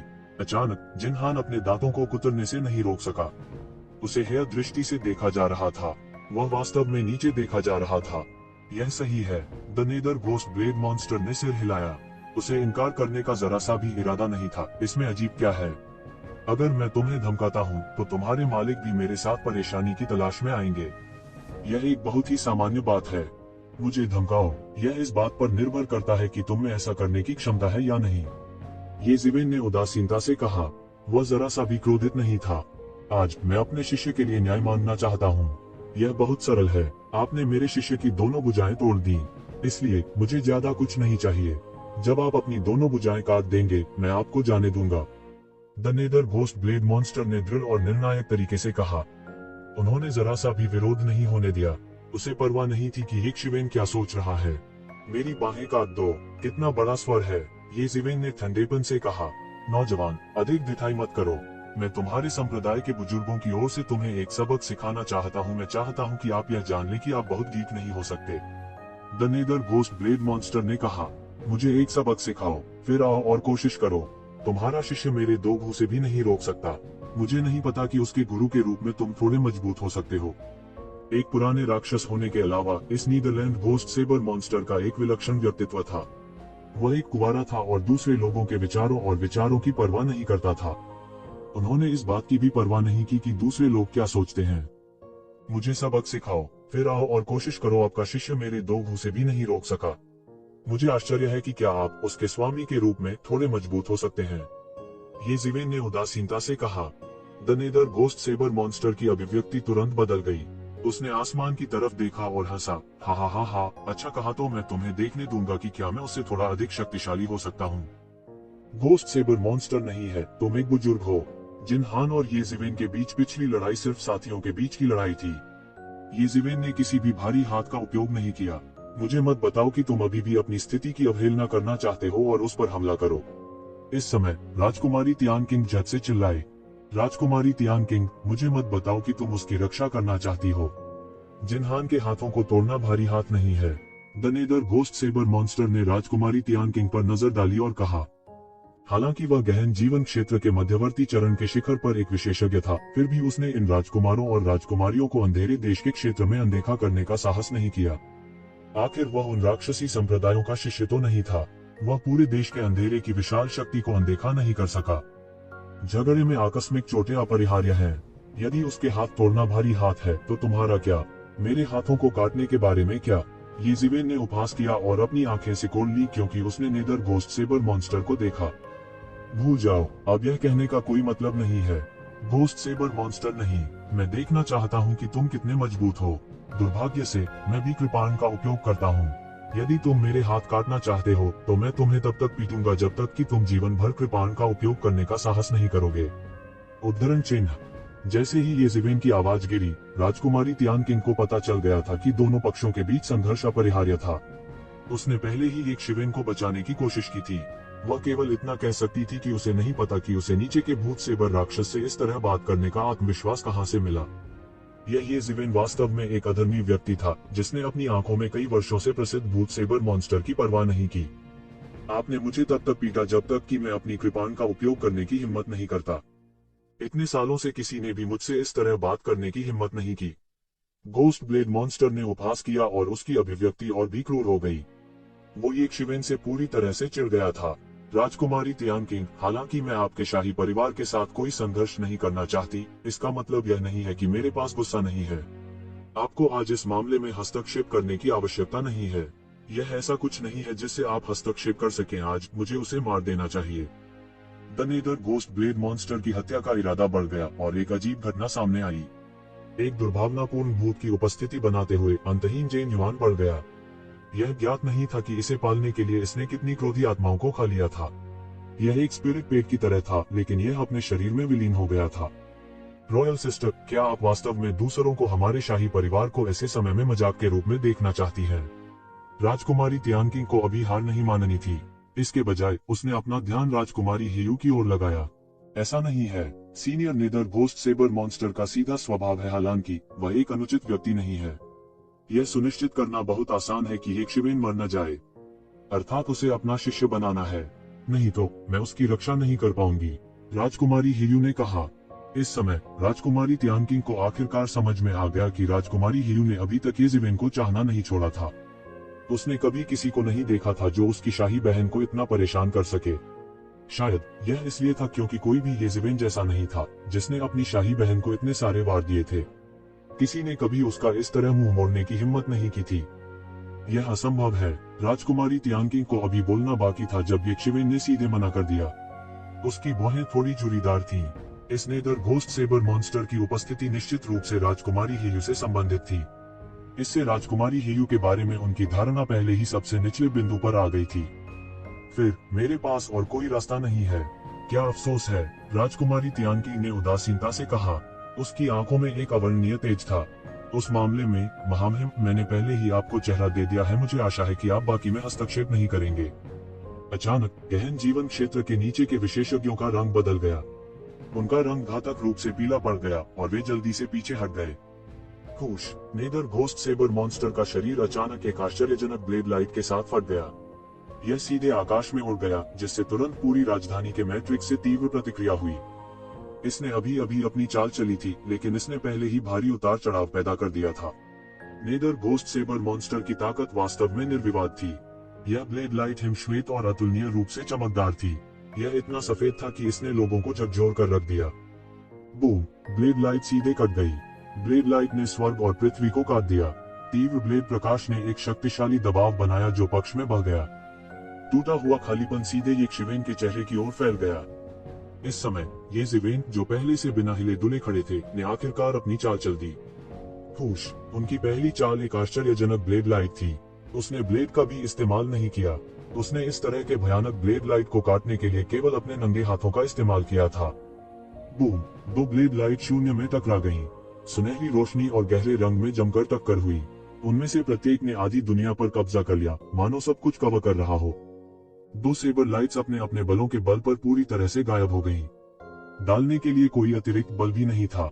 एक पल में आकाश एक हिंसक तूफान से साफ नीले आकाश में बदल गया था। इस समय नेदर घोस्ट सेबर मॉन्स्टर ने कुछ गरिमापूर्ण अभिव्यक्ति के साथ येज़िवेन को देखा। अभी अभी जब येज़िवेन ने लापरवाही से अपने ब्लेड का इस्तेमाल किया था, तो इसने उसे दमन की एक शक्तिशाली भावना का एहसास कराया था। यह दमन का एक शक्तिशाली भाव था जिसे केवल एक कृपाण उपयोगकर्ता ही महसूस कर सकता था। इस आदमी ने जिन्हान को सीधे हराने के लिए मुट्ठी की तकनीक का इस्तेमाल किया था, जिससे उसका चेहरा खराब हो गया था। मूल रूप से यह सोचा गया था कि येज़िवेन मुक्का मारने की तकनीक का एक ग्रैंड मास्टर था। उसे उम्मीद नहीं थी कि येज़िवेन भी कृपाण उपयोग करता है। इसके अलावा वह एक अद्वितीय कृपाण उपयोग करता था। The nether ghost sabre monster ने बचपन से ही कृपाण तकनीकों का अभ्यास करना शुरू कर दिया था। कृपाण तकनीकों के अलावा ऐसा कुछ भी नहीं था जो उन्हें विचलित कर सके। यही कारण है कि वह सभी बाधाओं को पार करने और आज जहां थे वहां तक में सक्षम थे। हालांकि उसके सामने वाले व्यक्ति के पास कृपाण उपयोगकर्ता से संबंधित मामूली स्वभाव नहीं था। उनके पास उस तरह का अदम्य आभा नहीं था। इसलिए जब येज़िवेन ने कहा कि वह भी एक कृपाण उपयोगकर्ता था, तो नेदर घोस्ट सेबर मॉन्स्टर ने इसे दिल पर नहीं लिया। कृपाण का उपयोग करने का मतलब यह नहीं था कि कोई कृपाण उपयोग करता था, जैसे तलवार का उपयोग करने का मतलब यह नहीं था कि वह तलवारबाज था। कौन जानता था कि येज़िवेन का हमला एक हिंसक तूफान की तरह महसूस होगा। इस समय नेदर घोस्ट सेबर मॉन्स्टर वास्तव में समझ गया कि वह गलत था। उसके सामने वाला व्यक्ति न केवल एक कृपाण उपयोगकर्ता था, बल्कि वह एक अत्यंत अत्याचारी कृपाण उपयोगकर्ता भी था। इन अनगिनत वर्षों में भी उन्होंने किसी को कृपाण तकनीक में इतनी साधना करते हुए नहीं देखा था। वह केवल कुछ 100 वर्षों की साधना कर रहा था। इतनी कम उम्र में वह इतना भयानक कैसे हो सकता है? तार्किक रूप से बोलना, कृपाण तकनीकों की समझ में हर कदम को समझने के लिए अंतहीन समय की आवश्यकता होती है। हालांकि येज़िवेन वास्तव में केवल कुछ 100 वर्षों में इस स्तर तक साधना करने में सक्षम थे। एक जीनियस होने के अलावा नेदर घोस्ट सेबर मॉन्स्टर कुछ और नहीं सोच सकता था। अगर नेदर घोस्ट सेबर मॉन्स्टर ने अपनी आंखें बंद कर ली, तो उसे लगेगा कि उसके सामने वाला व्यक्ति कोई व्यक्ति नहीं है, बल्कि एक कृपाण, एक तेज बिना म्यान वाला कृपाण है। जब कृपाण प्रकाश बढ़ गया, तो असीम सांकेतिक कानूनों ने कृपाण तकनीकों का एक क्षेत्र बना लिया। यह एक शक्तिशाली प्रतीक था। येज़िवेन बिना हिले डुले बस वहीं खड़ी रही, लेकिन नेदर घोस्ट सेबर मॉन्स्टर पहले से ही एक मजबूत दबाव महसूस कर रहा था। अन्य लोग शायद न समझें, लेकिन नेदर घोस्ट सेबर मॉन्स्टर अच्छी तरह से समझ गया। यह दबाव था जो वास्तव में कृपाण उपयोगकर्ता का था। वे दोनों कृपाण उपयोगकर्ता थे, इसलिए नेदर घोस्ट सेबर मॉन्स्टर इसे और भी स्पष्ट रूप से समझ सकता था। इस समय राजकुमारी यू और अन्य लोगों के चेहरे पहले से ही पीले पड़ गए थे। दो भयानक मध्यवर्ती चरण गहन जीवन क्षेत्र के साधकों के बीच लड़ाई का दबाव ही सब कुछ मिटा देने के लिए पर्याप्त था। इसके अलावा उनमें से 2 कृपाण उपयोगकर्ताओं के अधिपति थे। उनमें से किसी की आभा इतनी अत्याचारी थी कि यह लोगों को मौत के घाट उतार सकती थी। येज़िवेन, यहाँ लड़ाई मत करो। अगर तुम हमारे शाही भक्तों को लुभाओगे तो मैं तुम्हारी मदद नहीं कर पाऊंगा। इस समय राजकुमारी तियानकिंग चिल्लाए बिना नहीं रह सकी। मूल रूप से वह चिंतित थी कि येज़िवेन नेदर घोस्ट सेबर मॉन्स्टर के लिए एक मैच नहीं होगा। अब उसे कोई चिंता नहीं थी। येज़िवेन अपने मूल अनुमान से कहीं अधिक अत्याचारी थी, इतना अधिक कि वह भी डर से कांप रही थी। बूम! एक अतुलनीय रूप से विशाल शक्ति ऊपर उठी, जिससे वह लगातार पीछे हटती रही। वह ठीक से खड़ी भी नहीं हो पा रही थी। उसकी आंखें अतुलनीय आतंक से भर गईं। यह पता चला कि येज़िवेन ने चाल चली थी। उसने एक ऐसा दृश्य देखा जिसे वह जीवन भर नहीं भूल पाएगी। उसने देखा कि येज़िवेन ने अपने हाथ फैलाए हैं और अनगिनत सेबर आरा घनीभूत होने लगे, एक भयानक लंबे सेबर में परिवर्तित हो गए। यह विशाल आकाश के माध्यम से कट गया और आकाश में सर्द हवा के माध्यम से कृपाण प्रकाश कट गया, सीधे आकाश में उदास बादलों में एक विशाल छेद को नष्ट कर दिया। सूरज की अनगिनत किरणें चमक उठी। सूरज की रोशनी के विपरीत येज़िवेन का पूरा शरीर स्वर्ग और पृथ्वी के बीच एक देवता की तरह सुनहरी रोशनी से जगमगा उठा। चिंता मत करो, तुम्हें चिंता करने की जरूरत नहीं है। यह उस बिंदु तक नहीं पहुंचेगा जहां आपके शाही अभिषेक करने वालों को बाहर कर दिया जाएगा। येज़िवेन की शांत आवाज राजकुमारी तियानकिंग के कानों तक पहुंची। यह क्या है? यह क्या है? वह वास्तव में इतना मजबूत है। वह इतना मजबूत कैसे हो सकता है? इस पल में अनगिनत साल उसके दिमाग में पागल हो गए और उसने एक ऐसा दृश्य देखा जिसे वह जीवन भर कभी नहीं भूल पाएगी। ये जीवेन की आकृति शून्य में लंबी और लंबी होती गई और अंतहीन दिव्य प्रकाश उसके शरीर के चारों ओर तरल की तरह प्रवाहित होने लगा। वह एक पुनर्जन्म वाले भगवान की तरह लग रहे थे। क्या यह नीचे का भूत कृपाण राक्षस है? आज मैं आपको यह देखने दूंगा कि सच्चा कृपाण दाव क्या है। आपने अपने पूरे जीवन में जिस कृपाण दाव को कायम रखा है वह मेरे सामने कुछ भी नहीं है। ये जीवेन की ठंडी आवाज गूंज उठी। नेदर घोस्ट सेबर मॉन्स्टर हैरान और गुस्से में था। ये जीवेन वास्तव में अपने दाव दिल को नष्ट करना चाहता था। उसके लिए इस जीवन में एकमात्र जुनून उसका कृपाण दाव था और यह उसका कृपाण दाव जुनून था जो उसे इस मुकाम तक पहुंचा सकता था। ये जीवेन के शब्दों का अर्थ उसके ताओवादी दिल को पूरी तरह से नष्ट करना और उसे अपने कृपाण दाव पर संदेह करना था। यह गंभीर रूप से घायल होने से भी बदतर था। एक बार ये जीवेन द्वारा मारे जाने के बाद वह भविष्य में कृपाण का उपयोग करने की हिम्मत नहीं करेगा और वह अपने कृपाण दाव पर संदेह करेगा। फिर वह बर्बाद हो जाएगा और उसका जीवन पूरी तरह से बर्बाद हो जाएगा। यह सोचकर उसने महसूस किया कि वह उसे जारी नहीं रख सकता, अन्यथा उसका ताओवादी हृदय वास्तव में नष्ट हो सकता था।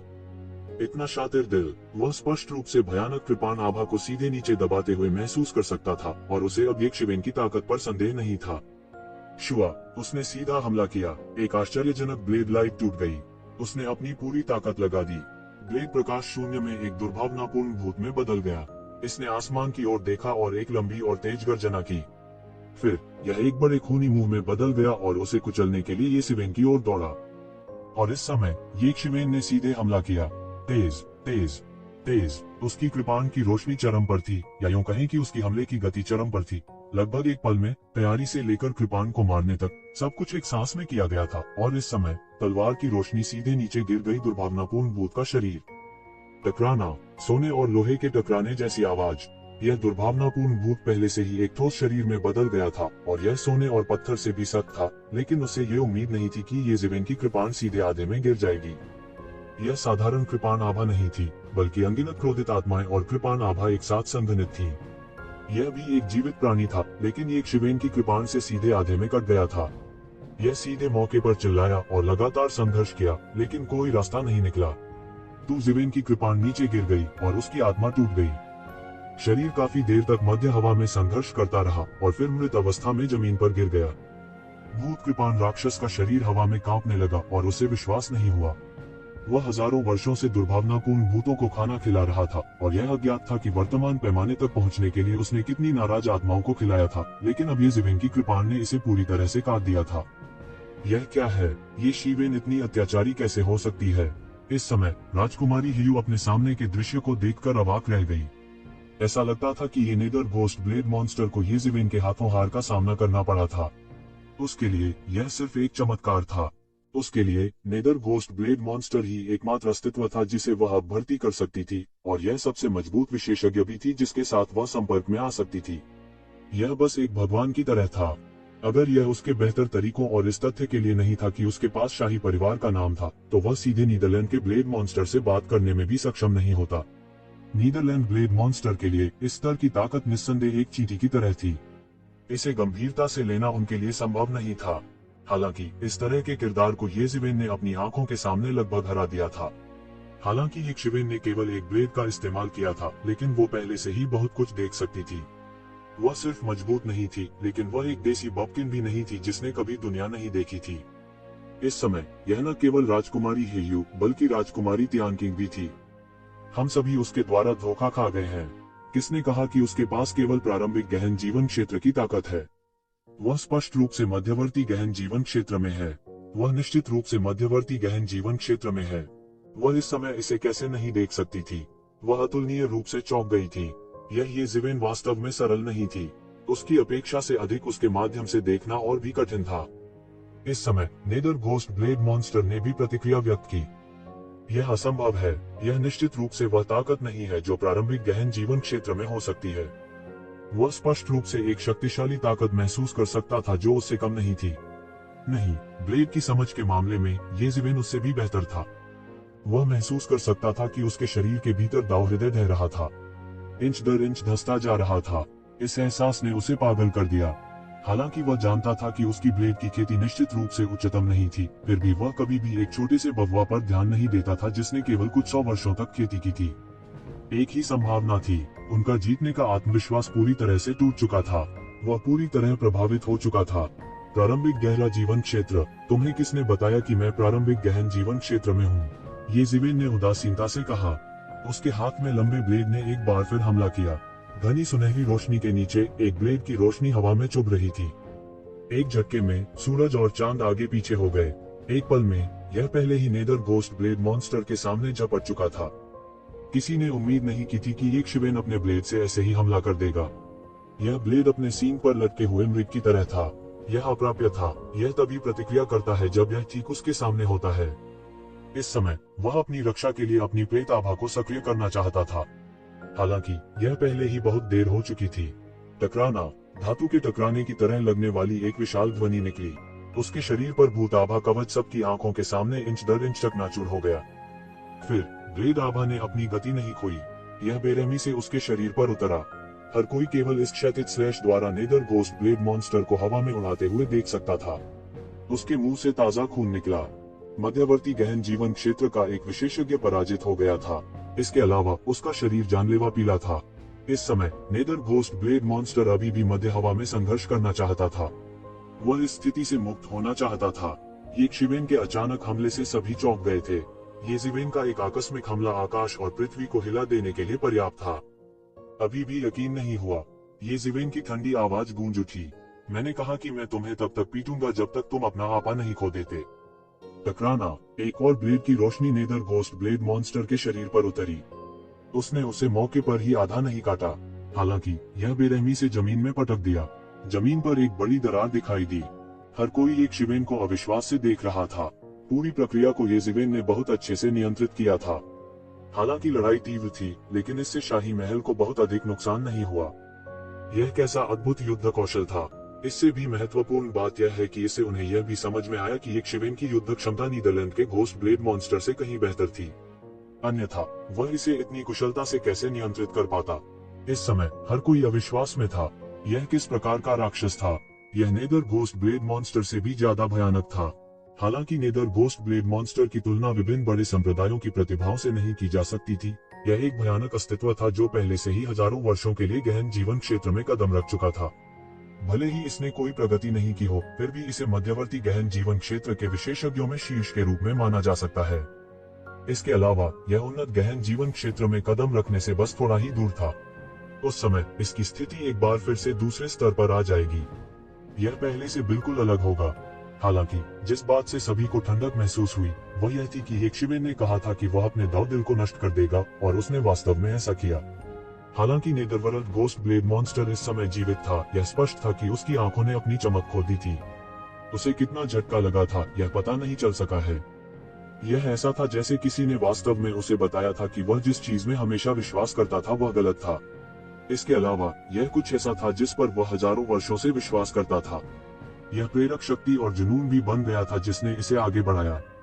अब जबकि यह येज़ेबेल द्वारा पूरी तरह से नष्ट कर दिया गया था, यह पूरी तरह से कल्पना की जा सकती थी कि ऐसी परिस्थितियों में नेदर घोस्ट ब्लेड मॉन्स्टर येज़ेबेल के लिए ज्यादा खतरा पैदा करने में सक्षम नहीं होगा। निर्दयी और निर्दयी, उनके बारे में सभी के मन में यही बुनियादी प्रभाव था। यह शख्स देखने में काफी सज्जन लग रहा था, लेकिन किसी ने नहीं सोचा था कि वह असल में इतना निर्दयी होगा। इससे सभी को ऐसा लगा जैसे उनकी आंखें अपनी जेब से बाहर निकलने वाली हैं। यह बस इतना ही है। यदि आप इतने दबंग नहीं होते तो आप इस तरह समाप्त नहीं होते। येज़ेबेल ने नेदर घोस्ट ब्लेड मॉन्स्टर पर नजर डाली। भविष्य में आपको अन्य हथियारों पर स्विच करना चाहिए। आप पहले से ही ब्लेड के दाव के रास्ते पर पूरी तरह से अपंग हो चुके हैं। येज़ेबेल की आवाज ठंडी थी, लेकिन उसमें एक निर्विवाद स्वर था। इस समय गुरु और शिष्य जिनहान और नेदर घोस्ट ब्लेड मॉन्स्टर की जोड़ी केवल येज़ेबेल को विस्मय में देख सकती थी। उनमें रत्ती भर भी प्रतिरोध करने का साहस न था। उन्हें इस बात में कोई संदेह नहीं था कि येज़ेबेल, जिसने लापरवाही से किसी के ताऊ दिल को अपंग करने की हिम्मत की, अगर उन्होंने फिर से येज़ेबेल को भड़काने की हिम्मत की तो वे उन्हें जड़ से उखाड़ देंगे और पूरी तरह से मार डालेंगे। कानून विहीन वह शब्द था जो उनके जैसे लोगों का वर्णन करता था। जहाँ तक नियमों और विनियमों, मानवीय संबंधों और न जाने क्या क्या की बात है, वे उनके लिए अर्थहीन थे। राजकुमारी हियू का नाजुक शरीर थोड़ा कांपने लगा। उसे इस बात का बहुत डर था कि एक शिवेन नाराज होने पर उसे मार डालेगा। उसने यह कहने की हिम्मत नहीं की कि एक शिवेन ऐसा करेगी या नहीं। अचानक इसी क्षण एक अतुलनीय तेज गर्जना सुनाई दी। येज़ेबेल, तुम वास्तव में यहाँ छिपे हुए थे। अचानक आकाश में एक गगनभेदी गर्जना गूंज उठी। फिर प्रकाश की एक लकीर तोप के गोले की तरह आधे आकाश में फैल गई और सबके सामने आ गिरी। येज़ेवेन ने करीब से देखा और महसूस किया कि यह व्यक्ति वास्तव में ईश्वरीय संघ की ताकतों का नेता था, गोरा चेहरा वाला बूढ़ा। पिछले 3 महीनों के दौरान इस निष्पक्ष चेहरे वाले बूढ़े ने रॉयल कैपिटल में लगभग सभी को नाराज कर दिया था। येज़ेवेन कैसे नहीं समझ सकता था कि वह येज़ेवेन से कितनी नफरत करता था।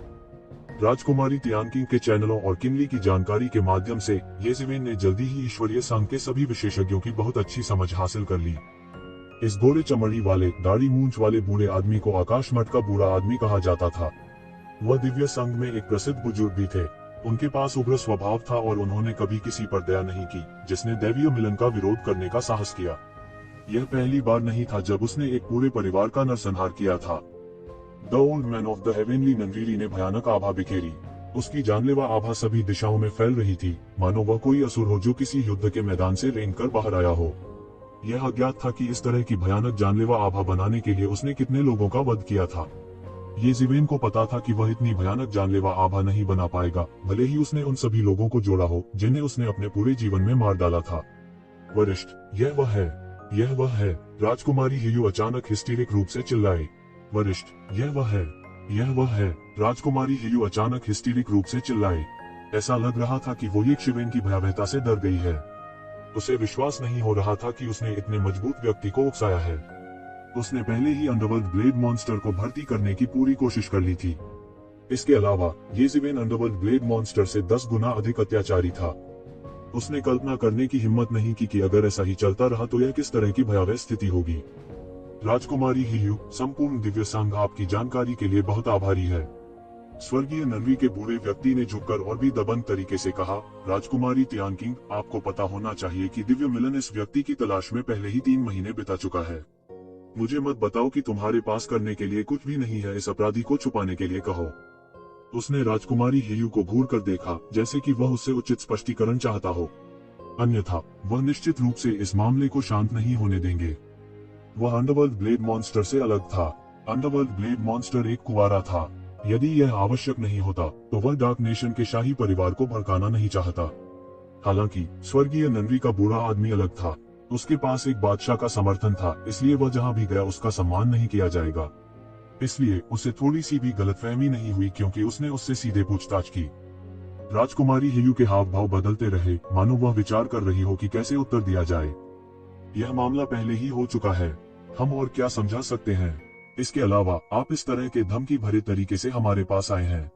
क्या आप अभी भी हमसे कोई स्पष्टीकरण सुनने की उम्मीद करते हैं? राजकुमारी तियानकिंग ने अपने निचले होंठ को थोड़ा सा काटा और अंत में कहा, हा, अच्छा कहा। ईश्वरीय संघ को चीजों को करने के लिए किसी कारण की आवश्यकता नहीं है। मैं आपकी व्याख्या भी नहीं सुनना चाहता आज। मैं पहले इस बच्चे से निपटूंगा, फिर मैं तुम्हें पकड़ लूंगा और तुम्हारे देश के भगवान से पूछूंगा कि इस मामले को कैसे सुलझाया जाए। स्वर्गीय ननवी का बूढ़ा दिल खोलकर हंसा। उसी समय डार्क नेशन के आसपास के विशेषज्ञ जो गुप्त रूप से इस मामले पर ध्यान दे रहे थे, उनके चेहरे पर गुस्से के भाव थे। हालांकि वे नहीं जानते थे कि इन महान संप्रदायों के शिष्य बहुत अहंकारी और निरंकुश थे, फिर भी जब उन्होंने इसे अपने लिए देखा तो वे क्रोधित थे। उनके डार्क कंट्री की राजकुमारी को वैसे ही पकड़ लिया गया था और उन्हें अपने राजा का सामना भी करना पड़ा था। यह डार्क कंट्री के लोगों के लिए बहुत बड़ा अपमान था। दुर्भाग्य से वे डार्क कंट्री में शाही परिवार के प्रति सबसे अधिक वफादार थे, अन्यथा उन्हें महल की रखवाली करने की व्यवस्था नहीं होती।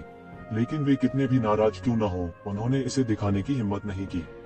वे अच्छी तरह जानते थे कि भले ही ये लोग डार्क नेशन का सम्मान करते दिखते थे, ऐसा केवल इसलिए था क्योंकि वे एक दूसरे से जुड़े हुए थे और झगड़ रहे थे। अन्यथा डार्क नेशन को नष्ट करना मिनटों की बात होगी। येज़ेवेन की अभिव्यक्ति नहीं बदली, लेकिन अनगिनत विचार उसके दिमाग में पहले ही आ चुके थे। इस समय वह अंत में राजकुमारी हियू के चेहरे पर अवर्णनीय अभिव्यक्ति को समझ गया। यह तो बस एक जाल था। राजकुमारी हियू ने उसे रोकने के लिए आगे कदम बढ़ाया था और दिव्य संघ के लोगों के आने और उसे मारने की प्रतीक्षा की थी। यह शुरू से ही एक जाल था और उसे इसका एहसास नहीं था। वह वास्तव में इसके लिए गिर गया था। उसने यह उम्मीद नहीं की थी कि वह राजकुमारी हियू के साथ गलती करेगा और अंत में दैवीय मिलन के लोगों द्वारा काट लिया जाएगा। मूल रूप से जब तक वह मरे रसातल में प्रवेश करता, तब तक वह फिसलने में सक्षम होता। ईश्वरीय संघ के लोग चाहे कितने भी क्रोधित हो, वे उसका कुछ नहीं कर पाएंगे। हालांकि अब स्थिति बिल्कुल अलग थी। उसने स्वर्गीय भिक्षुनी विहार के बूढ़े व्यक्ति पर नजर डाली, केवल यह देखने के लिए कि वह उसका रास्ता रोक रहा था और उसे परिवहन सरनी की ओर भागने का जरा सा भी अवसर नहीं दे रहा था। हालांकि यह वहां खड़ा एक दुबला पतला बूढ़ा आदमी था, लेकिन वह एक पहाड़ की तरह था जिसने पूरी जगह को सघन रूप से सील कर दिया था। ये जीवेन समझ गए थे कि यह एक भयानक अस्तित्व था जो वास्तव में गहन जीवन क्षेत्र के शीर्ष विशेषज्ञों से संबंधित था। उसकी अभिव्यक्ति कई बार बदली और अनगिनत विचार उसके दिमाग में कौंध गए, लेकिन हकीकत में वक्त की चंद सांसें ही गुजरी थी। बच्चे, तुम्हें यह सोचने की जरूरत नहीं है कि कैसे बचना है। यह बेकार है। मैंने तुम्हें पिछली बार भागने दिया था। इस बार मैं निश्चित रूप से तुम्हें फिर से भागने नहीं दूंगा, अन्यथा ईश्वरीय संघ दूसरों का सामना करने के लिए बहुत शर्मिंदा होगा। स्वर्गीय नंदी के बूढ़े व्यक्ति ने येजिवेन पर नजर डाली। उसकी नजर एक ब्लेड की तरह तेज थी जो सीधे येजिवेन के दिल में चुभ गई थी। येजिवेन ने तुरंत महसूस किया कि यह एक अद्वितीय विशेषज्ञ था। बस वहां खड़े होकर उसने उस सारे स्थान को सील कर दिया था जहां से वह भाग सकता था। इससे भी महत्वपूर्ण बात यह है कि उन्होंने कुछ आश्चर्यजनक आभाओं को बिजली की गति से भागते हुए महसूस किया। उन्हें ईश्वरीय मिलन के अन्य विशेषज्ञ होने चाहिए।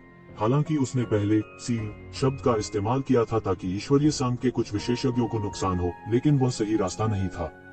हालांकि आखिर वह सही रास्ता नहीं था। एक बार जब उसे इन लोगों ने पकड़ लिया तो उसके लिए बचना मुश्किल हो जाएगा और उसके लिए बचना मुश्किल हो जाएगा। उसके सामने स्वर्गीय नंदी का बूढ़ा व्यक्ति निश्चित रूप से एक क्रूर और निर्दयी व्यक्ति था। वह निश्चित रूप से उसे जरा सा भी मौका नहीं देंगे। लो बेटा, आज्ञाकारी बनो और अपने आप को कैद होने दो। इस समय स्वर्गीय नंदीली के बूढ़े व्यक्ति ने उपहास किया और अपनी चाल चली।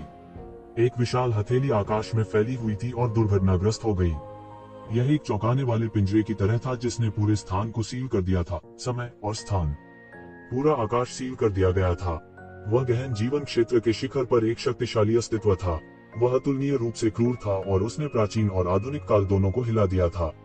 उसने न जाने कितने संप्रदायों और देशों का नाश किया और कितनों की जानें ली। जैसे ही उसने अपनी चाल चली, हर कोई अपने चेहरों पर खून की अंतहीन गंध महसूस कर सकता था। यह बस लाशों के पहाड़ और टूटते खून के समुद्र जैसा था। येशिवेन ने महसूस किया कि उसका परिवेश पूरी तरह से बंद कर दिया गया था। यहाँ तक अंतरिक्ष को तोड़ना भी असंभव था। उसकी चाल वज्र के समान थी। स्वर्गीय नंदीली का बूढ़ा व्यक्ति जितना उसने सोचा था उससे कहीं अधिक भयानक था। उसकी ताकत येशिवेन से कहीं अधिक थी। वर्तमान येजिवेन के आधार पर वह गहन जीवन क्षेत्र के अंतिम चरण में एक विशेषज्ञ के खिलाफ लड़ने और भागने में सक्षम हो सकता है। हालांकि वह वास्तव में गहन जीवन क्षेत्र के चरम पर एक विशेषज्ञ के सामने थोड़ा शक्तिहीन महसूस कर रहा था। स्वर्गीय भिक्षुनी विहार के बूढ़े व्यक्ति ने उपहास किया जैसे कि वह येजिवेन की शक्तिहीनता को महसूस कर रहा हो। उसके चेहरे पर भयावह मुस्कान अधिक से अधिक तीव्र हो गई, जिससे वह बेहद क्रूर दिखने लगा। हालांकि जब उसने सोचा कि येशिवेन बच नहीं पाएगा और बिना लड़ाई लड़े पकड़ लिया जाएगा, तो उसने देखा कि येशिवेन, जो इस समय स्थिर खड़ा था, अचानक हिल गया। उसका शरीर गड़गड़ाहट और बिजली की अंतहीन शक्ति से फूट पड़ा और उसका पूरा शरीर बिजली के ड्रैगन की तरह आकाश में उड़ गया। वह आकाश में उड़ना चाहता था और फिर किंग सिटी से बचना चाहता था। छोड़ना चाहते हो? तुम्हें क्या लगता है कि तुम कहां जा रहे हो? स्वर्गीय नंदी के बूढ़े व्यक्ति ने और भी तेजी से प्रतिक्रिया व्यक्त की। उसका बड़ा हाथ तुरंत एक विशाल पिंजरे में बदल गया और उसे पकड़ लिया। बूम! जोरदार टक्कर हुई।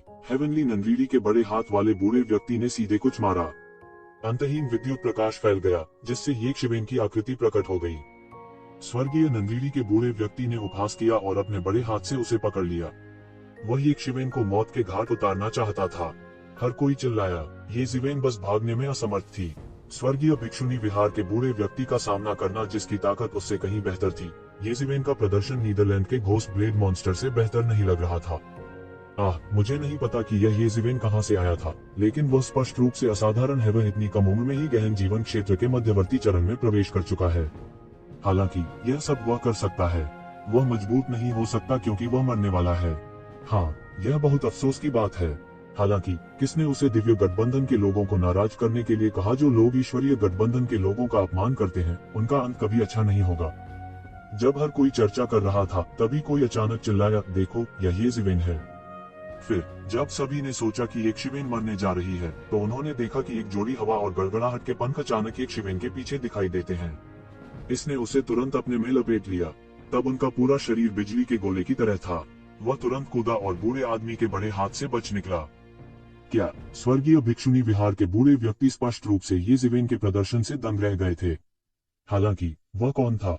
उनके पास बेहद समृद्ध मुकाबला अनुभव था। लगभग तुरंत ही उसे पता चल गया कि ऐसा क्यों हुआ। जब उन्होंने अभी कोई कदम नहीं उठाया तो उन्होंने अपरिवर्तित रहकर असंख्य परिवर्तनों का सामना किया। इसलिए कहीं कोई खामी नहीं थी। उसने एक शिवेन को हिलने डुलने के लिए मजबूर कर दिया और उसके पास बचने का कोई रास्ता नहीं था। बिना किसी दोष के एक व्यक्ति का सामना करना, चाहे जहां भी ये शिवेन घेरे से बाहर निकलने की कोशिश करे, बूढ़े व्यक्ति के पास उसे रोकने का एक तरीका होगा। हालांकि कौन जानता था कि ये शिवेन वास्तव में इतना मजबूत था और वास्तव में इस तरह के तरीके के साथ आया था ताकि बूढ़े व्यक्ति को खुद को बेचने के लिए मजबूर किया जा सके। एक बार बूढ़े व्यक्ति ने एक चाल चली तो एक जोरदार गड़गड़ाहट दिखाई देगी, लेकिन एक अपूरणीय दोष दिखाई देगा जिससे बूढ़े व्यक्ति को बचने का मौका मिलेगा। हालांकि यह बहुत सरल लग रहा था, लेकिन हर कोई इसे नहीं कर सकता था। यदि गहन जीवन क्षेत्र के मध्यवर्ती चरण के एक साधारण विशेषज्ञ को बूढ़े व्यक्ति ने थप्पड़ मारा तो वह निश्चित रूप से इस हद तक गंभीर रूप से घायल हो जाएगा कि वह उठ नहीं पाएगा। वह सीधे जमीन पर गिर जाता और बेहोश हो जाता। दोनों पक्षों के बीच ताकत का अंतर बहुत बड़ा था। हालांकि उसे उम्मीद नहीं थी कि एक शिवेन का भौतिक शरीर इतना अत्याचारी होगा। वह थप्पड़ से बेहोश नहीं हुआ और बूढ़े को जीने का मौका दे दिया। केवल चालबाजी करने का क्या फायदा है, यही रहो, स्वर्गीय ननवी का बूढ़ा व्यक्ति चिल्लाया। उसका बड़ा हाथ सीधे फिर से थप्पड़ मारा, एक बार फिर सब कुछ सील कर दिया। वह ये शिवेन को हवा में मारना चाहता था। हुआला, ये शिवेन की हवा और बिजली के पंख उसके पीछे पागलों की तरह फड़फड़ा रहे थे। वह लगातार खून खांसी करता था। स्वर्गीय भिक्षुनी विहार के बूढ़े व्यक्ति के थप्पड़ ने उसे लगभग वहीं गिरा दिया था। उसके आंतरिक अंगों को लगभग थप्पड़ मार दिया गया था। दोनों पक्षों के बीच ताकत का अंतर बहुत बड़ा था। अपने भौतिक शरीर के साथ भी उसे वास्तव में ऐसा लगा जैसे वह लगभग मारा गया हो। हुश, ये शिवेन के चित्र ने लगातार शून्य में विशाल आफ्टर इमेज खींचे और हवा के माध्यम से टूटने की एक तीखी आवाज के साथ वह ट्रांसमिशन व्यूह की ओर बढ़ा। उसे रोको, उसे रोको। राजकुमारी हायूं चिल्लाती रहती है और डार्क नेशन के विशेषज्ञों को आदेश देती है, जो ये शिवेन को रोकने के लिए टेलीपोर्टेशन व्यवस्था की रखवाली कर रहे थे। उसने ये शिवेन को पूरी तरह से उत्तेजित कर दिया था। उसे खरपतवार काटने और जड़ों को खत्म करने का सिद्धांत सिखाने के लिए किसी की जरूरत नहीं थी। हालांकि ये शाही विशेषज्ञ इस समय थोड़े गूंगे थे। वे नहीं जानते थे कि किसकी बात सुने। आखिरकार ये शिवेन को राजकुमारी तियानकिंग द्वारा यहाँ लाया गया था। वे दोनों पक्षों में से किसी को भड़काने का जोखिम नहीं उठा सकते थे। हुश, ये शिवेन, मुझे अपने साथ ले चलो, राजकुमारी तियानकिंग ने इस समय अचानक कहा। ये शिवेन एक पल के लिए चौंक गई। फिर उसका बड़ा हाथ राजकुमारी तियानकिंग की ओर बढ़ा और सीधे उसे अपने हाथ में पकड़ लिया। जब वे हिचकिचा रहे थे तभी ये शिवेन टेलीपोर्टेशन अरेज में से एक में घुस गई थी। वह चला गया था और कभी वापस नहीं आया। पीछा करो, उसका पीछा करो। स्वर्गीय ननवी का बूढ़ा आदमी इतना क्रोधित था कि उसने अपने पैर पटक लिए। उसने सोचा कि सारी जगह को पूरी तरह से बंद कर दिया गया है। उसे उम्मीद नहीं थी कि उसे बचने का ऐसा मौका मिलेगा। सीनियर, कोई दूसरा रास्ता नहीं है।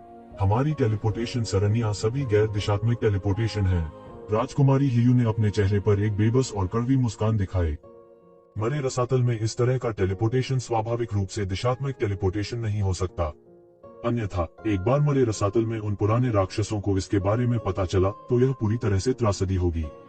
यदि वे पकौड़ी की तरह फंस जाते तो वे बड़े बड़े संप्रदाय भी इतना नुकसान नहीं उठा पाते। मरो, मुझे उसे मारना चाहिए। स्वर्गीय ननवीरी के बूढ़े आदमी ने अपने दांत पीस लिए और दहाड़ दी। ये शिवेन ने एक बार फिर ट्रांसमिशन व्यूह में प्रवेश किया। इसके तुरंत बाद उसने महसूस किया कि एक पागल शक्ति अंतरिक्ष को फाड़ रही है, जिससे वह लगातार विकृत हो रहा है। हुश, जब तक वह फिर से अपने होश में आया तब तक वह पहले से ही अनडेड सोल रसातल में था। आकाश को भरने वाली घातक ऊर्जा लगातार उसके घावों पर आक्रमण कर रही थी। उनके चेहरे पर कुछ दर्द भरे भाव दिखाई दे रहे थे। अनडेड सोल रसातल में घातक ऊर्जा बहुत घनी थी। यह उल्लेख करने के लिए नहीं कि वह पूर्ण और पूरी तरह से चोट की स्थिति में था। एक नजर में तो बिल्कुल अंधेरा था।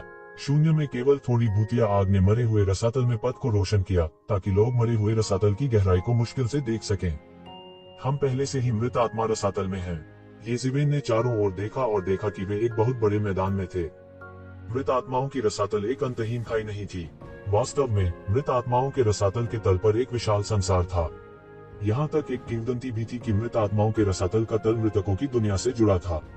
कोई नहीं जानता था कि यह सच है या नहीं, लेकिन सभी जानते थे कि मृत आत्माओं का रसातल बेहद खतरनाक था। इस समय राजकुमारी तियानकिंग अभी भी सदमे की स्थिति में थी। अभी अभी जो हुआ वह बहुत रोमांचकारी था। ये शिवेन को स्वर्गीय मठ के बूढ़े आदमी ने लगभग मार ही डाला था।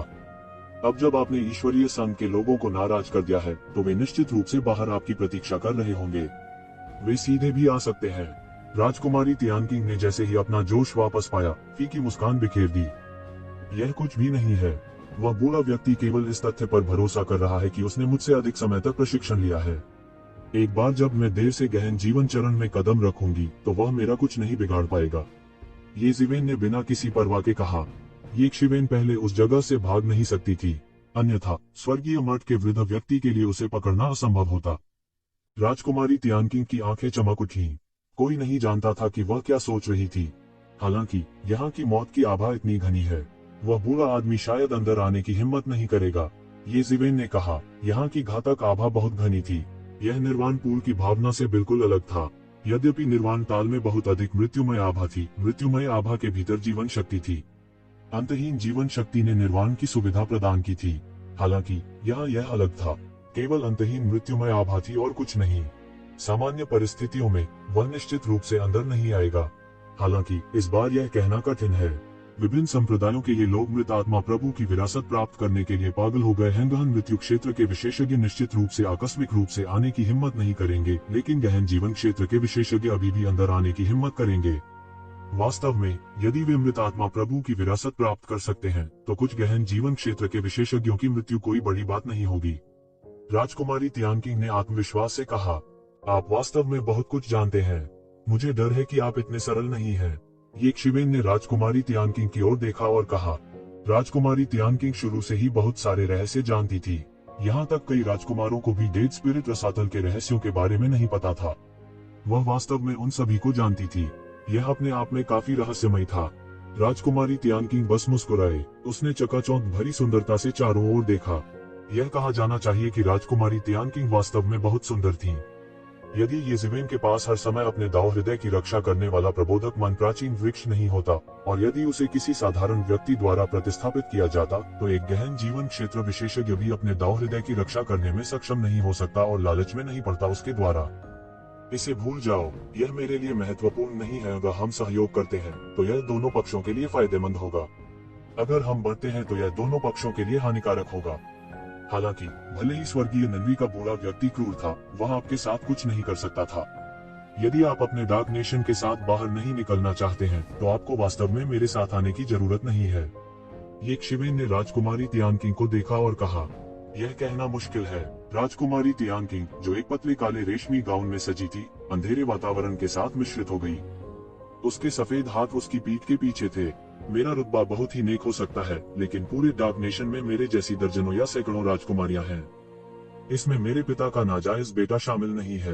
यदि मेरी बलि देने से दैवीय मिलन का क्रोध शांत हो सकता है तो वह निश्चित रूप से ऐसा करने में कोई आपत्ति नहीं करेगा। मैं वास्तव में उतना महत्वपूर्ण नहीं हूँ जितना आप सोचते हैं।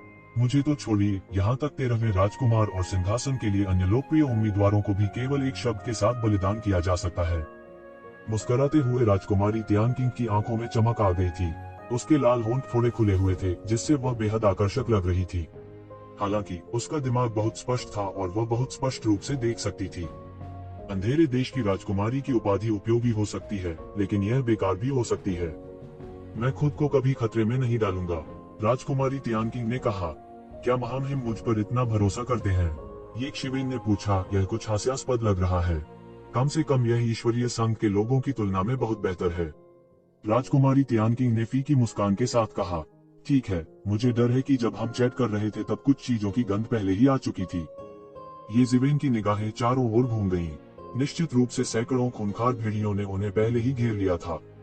इन खूंखार भेड़ियों में से प्रत्येक एक मैमथ जितना बड़ा था। उनकी दो विशाल आंखें दो लालटेन की तरह रक्त लाल प्रकाश से झिलमिला रही थीं। मृत आत्माओं के रसातल के अंधेरे में वे विशेष रूप से आकर्षक थे। हालांकि उनके शरीर पहले से ही पूरी तरह से सड़ चुके थे। उनके सड़ते हुए मांस पर अनगिनत कीड़े रेंग रहे थे। बदबू जबरदस्त थी, जिससे वे और भी भयावह और उदास दिखाई दे रहे थे। टकराना, टकराना, टकराना। ये सैकड़ों खूंखार भेड़िए पल भर में उन दोनों की ओर झपटने लगे। वे लगातार गुर्रा रहे थे मानो वे जीवित हों। वे अलग अलग पदों में विभाजित हो गए और संगठित तरीके से झपट पड़े। अन्य प्राणियों की तुलना में भेड़िए अधिक बुद्धिमान और चालाक थे। यहाँ तक मरे हुए आत्माएं भी कोई अपवाद नहीं थी। पूरा मैदान हिंसक रूप से हिल रहा था। ये सैकड़ों खूंखार भेड़िए हजारों सैनिकों और घोड़ों की तरह थे जो एक भव्य आभा के साथ आगे बढ़ रहे थे। इन सैकड़ों खूंखार भेड़ियों के पीछे एक छोटी पहाड़ी के आकार का एक खूंखार जानवर था।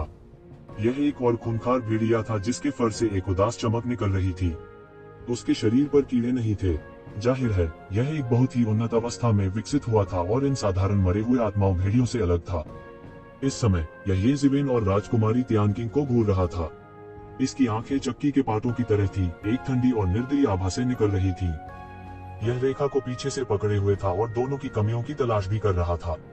साधारण अनडेड स्पिरिट्स भेड़ियों के विपरीत इसके शरीर ने एक गहन जीवन क्षेत्र विशेषज्ञ की आभा को भी हल्का कर दिया। यह ठीक इसलिए था क्योंकि यह पहले से ही गहन जीवन क्षेत्र में प्रवेश कर चुका था कि इसका शरीर जीवन शक्ति पैदा करने में सक्षम था। यही कारण था कि यह कीड़ों से ढके खूंखार भेड़ियों से बिल्कुल अलग था। इसके अलावा इसने अपनी बुद्धि वापस पा ली थी। अन्य भेड़ियों के विपरीत जो केवल अपनी प्रवृत्ति पर भरोसा करते थे, उसकी आंखों में एक लालची नजर भी थी। इस अंतहीन मरे हुए रसातल में येज़ेबेल और राजकुमारी तियानकिंग के शरीर पीली नदी की तरह लगातार बढ़ते रहे। वे अंधेरे में जगमगाते दिए की तरह थे, अतुलनीय रूप से चकाचौंध करने वाले।